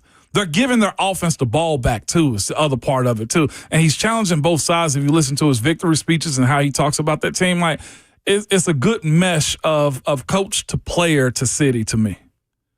And again, like I said, defensively, they're getting to the quarterback whenever they have to. Yeah. Like, the defense is top 15, top 16. It's not like they're top 5 in it. They're just very opportunistic in the things they're doing. Honestly, they are similar in that way to Jacksonville. Yeah. Where their overall defensive numbers don't wow you, but they're so good at forcing turnovers. 31 forced turnovers for Chicago, who is 11-4 now at the top of the NFC North. clinched a playoff spot thanks to your former employer, the Pittsburgh Steelers, knocking off the Detroit Lions. Yeah. They are plus 21 in turnover margin because they're also second best on offense in giveaways. Only 10 giveaways all season. 6 interceptions from Caleb Williams. That's third fewest in the NFL in terms of team INTs allowed. And they're the number 2 rushing offense of the NFL, averaging 4.9 yards per attempt, over 2,000 yards rushing this season. No doubt. Real quick, as we almost move to another one, maybe I'm going to force this. Somebody in our comments says, y'all also wrote off Bryce Young, too. Yes. Yeah, 100%. 100%. Bryce Young is one of one in the way that he got benched, watched the game from a different perspective, came back, and is now playing better. 100% I wrote off Bryce Young way too soon. To your point about the benching, his team wrote him off. Yeah, no. I think Bryce Young is forging his own path and doing something that we don't see in the NFL. It is very rare to be as bad as Bryce Young was, get benched, have your own team give up on you, and then earn the opportunity to be good again. 100% I was wrong on Bryce Young. And no doubt. I will gladly admit that one, too. His first 2 years were not good. No. Not even close to being good. He looked as if he was a runt of the group of guys. Like, being completely honest with you, he didn't look like an NFL quarterback right then. It's that part of it. And with his physical limitations, it felt like he was not going to be able to overcome things outside of his control. There we go. That was the thing with Bryce Young, is like, oh, okay, maybe the size does matter for Bryce Young. It looked real. And to that point, too, for all the conversations we have about Cam Ward's struggles as a rookie, Cam Ward wasn't close to how bad Bryce Young was. Right. Bryce Young completed 59.8% of his passes at a 73.7 quarterback rating and was sacked 62 times for a league-leading 477 yards loss. 73.7 quarterback rating. Cam Ward at this point in his rookie season is at a 79.1. And, you know, the other part of it, though, too, is the differences between the two franchises at this point is Dave Canales figured out his method. That's right. Brian Callahan also didn't. That's right. There was the expectation that he was going to get Will Levis right and also Cam Ward. And Bryce Young also didn't have the level of improvement in the end of his rookie season that Cam is showing right now. Right. Bryce Young's last game of his rookie season, I just looked this up, against Tampa. They lost 9-0. He was 11 of 18 for 94 yards, no touchdowns, and, well, obviously no touchdowns. They got shut out. Good job, Will. 94 yards passing in his last game. Yeah. That's a hard way to live. I mean, he had some flashes that rookie season. He had 300 yards against the Packers in a 33-30 loss, but I think Cam Ward has already surpassed what Bryce Young was as a rookie, and look at who Bryce Young is now. And beating Tampa, who I had up high this year. What happened to them? Like, what happened to Baker Mayfield? A lot are probably going to say injuries. We don't know. But they had injuries last year. They did. He didn't have Godwin or Evans at the end of last season. But losing his left tackle doesn't help also. I mean, that plays a part in, too, and how he got – was that training camp he got? Tristan Wirfs, but he's healthy again. He's playing now. Well, I don't know. It just fell I apart. thought he was. Defensively, looking at the points they're giving up, that plays a part in it, too. But still. Yeah. I mean, 9 points against the San Francisco 49ers a few weeks ago. Yeah, Tristan Wirfs is playing again. He's playing again. Yeah. 646 snaps this season. It's just not good right now. Tell you what, between how bad they look and how good the Jacksonville Jaguars look. Ooh. Liam Cohen is really good at this whole coaching thing. He's solid. 34-20, Jacksonville over Denver. The 11-game win streak over for the Broncos. 2 big fourth down stops late in this game for Jacksonville, including a pick of Bo Nix. Jags converted 5 red zone chances into 4 touchdowns, adding a field goal on the other trip against a really good red zone defense. Denver had only allowed 15 touchdowns in 39 opponent red zone trips, 38.5%. How about this from NFL.com?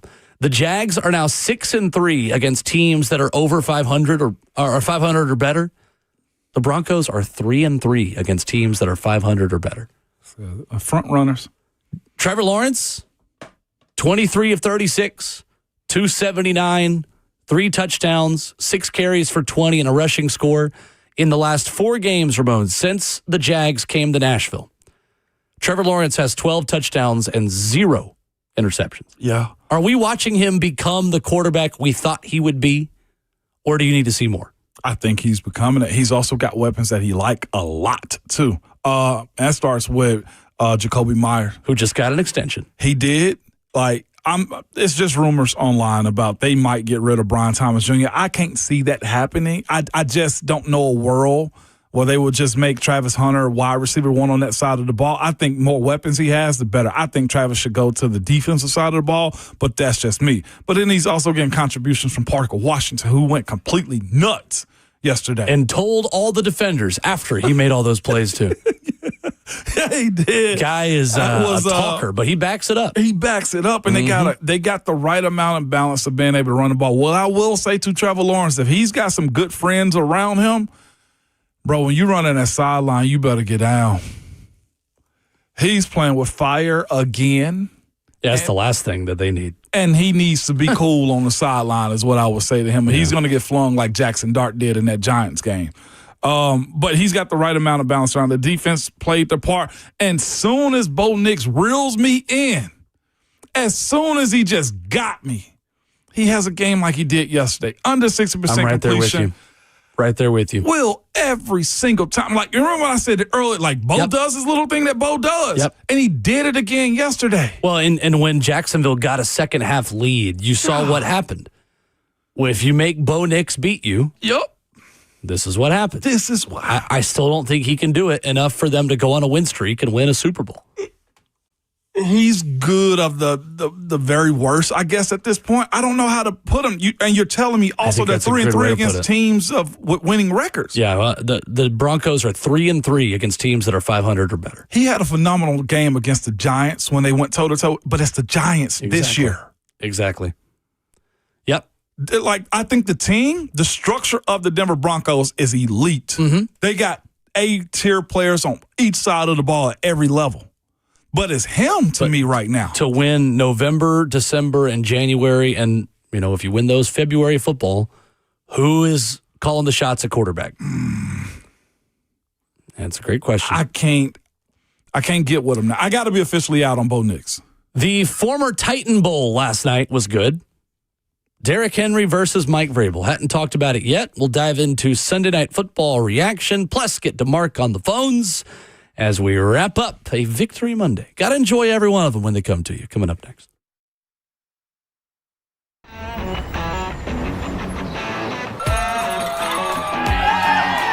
Smashville hockey. Around here, it can sound like a language of its own.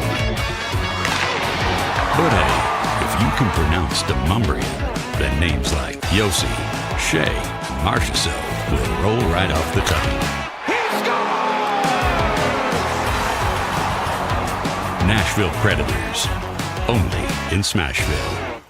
One of the largest sports books east of the Mississippi, Circa Sports Kentucky, is now open. Catch all your favorite games on an 80-foot screen with stadium-style seating and live VSiN broadcast daily. Circa Sports, now open at the Mint Gaming Hall, Kentucky Downs.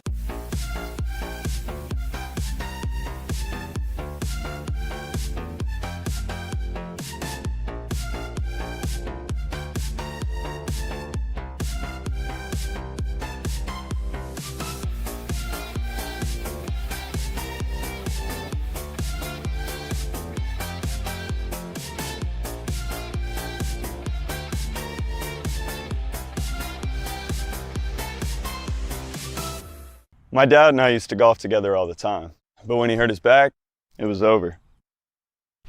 To have your son want to spend time with you is amazing. That's why my chronic back pain has been so heartbreaking. Surgery, fused bones, long recovery. No way, not for me. A friend recommended stem cells, so I gave Kellum Stem Cell Institute a call. I'm glad you're out on the course. Yeah, it's really good. Call the Kellum Stem Cell Institute today. Swing still looks just okay though. Selling your home can be stressful, but it doesn't have to be. Get a guaranteed offer from Mark Spain Real Estate. There are no showings, no open houses, no stress. Work with the #1 real estate team in the U.S. and close with confidence. Go to markspain.com today.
I'll be home for Christmas.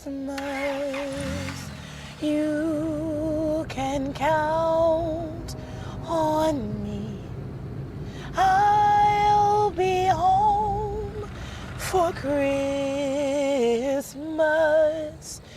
If only in my dreams.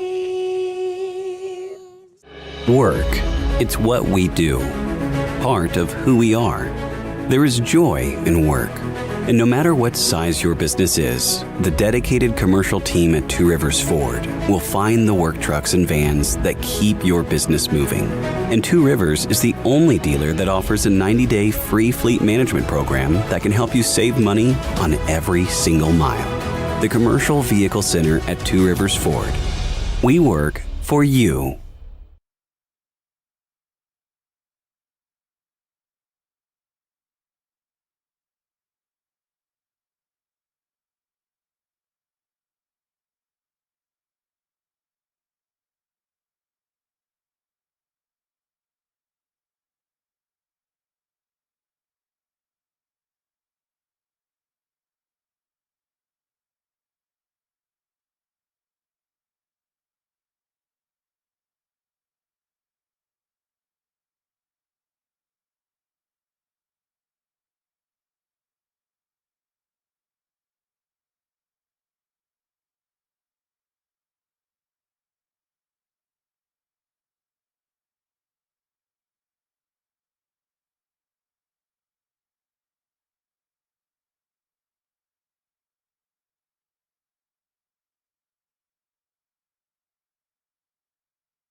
Wrapping up the show on your Victory Monday edition of Ramon and Will.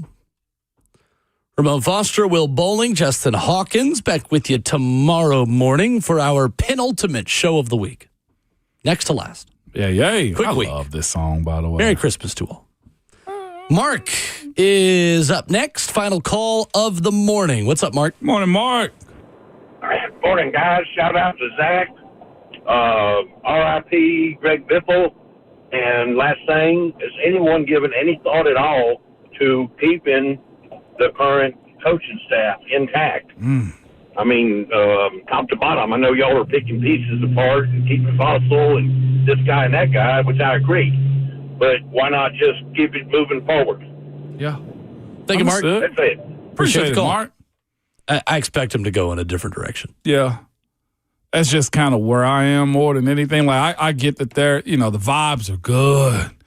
What you can't also forget is, some of this staff is also part of why the vibes were bad, too. And this is, again, most time front offices align themselves with their guys. And Mark Boganzi came in, what was it, late January, February, into this. And the way it's been painted up and kind of stated publicly is this is, his show moving forward, along with Chad Brinker and others included in that conversation. You just never usually want to hang on to things of old whenever you're trying to correct and make it better moving forward. Sure. That's my only part right there, Mark. Valid question. Valid answer from you. I think it'll be interesting to see what names emerge over these final couple of weeks. Yeah. We'll talk more about Diana Rossini's report from Saturday morning in The Athletic about some names tied to the Titans opening and all of these things. My general rule, Ramon, is that reporters have a job to do and are going to connect logical fits right now. But for the time being, it's just that. Logical fits. There are no interviews yet. There are no conversations happening with candidates or with representation or with teams yet. And until those conversations begin, I think we're just kind of throwing stuff at the wall and seeing what sticks. No doubt. And here's the thing, too, about these reports coming out. Diana's always been good to me anytime I've ran into her and stuff like that. Diana's a great reporter, 100%. I just don't know who Borgonzi or Chad's guy or girl is. That's also where these rumors kind of play themselves into it. Like, Jay Glaze, I think, is a Mike Tomlin. If you see a report out about the Steelers and this Jay, it's probably it, right? Vrabel and Rossini, like, we know those things. Like, as far as the insider conversations, every coach has a person, usually. I don't know who this front office is. And we'll see who has, links to interviews and how interviews go and things like that, if they even want any of that to be out, if they even want to have a person. Yeah. Until this process is over, I just tend to be a bit more patient with linking names to this job until actual meetings are taking place with candidates, which is not going to happen until the season is over. Yeah. They're trying to get through these last couple weeks and trying to put the best team out there for Cam Ward to have the best resources to continue to progress like he did yesterday. And that's out of respect, too, for Bones and guys like Denard and Bo and Mike McCoy. else. And Mike McCoy, trying to coach. Who's doing a really hard job right now. It's not easy to be an interim head coach. It can't, because to be respectful, he probably know he's on his way out. And you can't put your total spin on the way you would like to do things. You're jumping onto a treadmill that's already moving and trying to run at the pace that was already set before the season started and do things somebody else's way. Yeah. Anything above a 9 on the treadmill, I'm not doing it. 10 is sprinting. 9 is sprinting. I'm with you. Don't put me on the treadmill already going. Last night in Baltimore, Patriots 28, Ravens 24. Lamar Jackson hurt again. Snoop Huntley finishing out a game that was led 24-13 by Baltimore. Mm-hmm. Did the Ravens use Derrick Henry enough in this game, Ramon? Derrick didn't help himself either by fumbling. No, he didn't. That's He did true. not. First playoff berth since 2021 for New England with 380 passing yards from Drake May. I said this last week about Derrick. It's weird to me how the Ravens are using him. They choose to, which they switched it up last night. Last night they chose to use him early. They allow everybody else to run the football before Derrick Henry gets his hands on it. And then they say, second half of the game. Now it's Derrick Henry time. No. Here's the thing. You run Derrick 30 times a game. That's just where I am. And I say that out of respect to the running backs because they get beat to heck, usually year in and year out. But when you got an avatar like him running the football, you utilize him. Sure. You control the game. You make Coach Vrabel say, well, you should have came and got him more. You know what? You should have quartered him a little bit harder. That, to me, that bothers me with how Baltimore uses Derrick, man. And if they were smart, in my opinion, they would use him more often, heavy. They would use him like Vrabel did. Mm-hmm. Vrabel didn't care. You're not my kid. You're my employee. Run the ball. 18 for 128, 2 touchdowns, 7.1 yards per carry, 3 rushes of 20-plus yards for Derrick Henry last night. But it could have been gooder. Could have been better. Could have been gooder. Back at it tomorrow morning. We'll do a gooder show than we did today. Somehow. We'll do a gooder. This was a fun one. We will. Bright and early, 6 a.m. tomorrow. You got to be locked in because you only have us for 3 days this week. So get us while you got us. Talk to you tomorrow. Woo, Victory Mondays feel good, everybody. But you must remember at all times, your Twitter fingers and your mic. It's always hot, baby.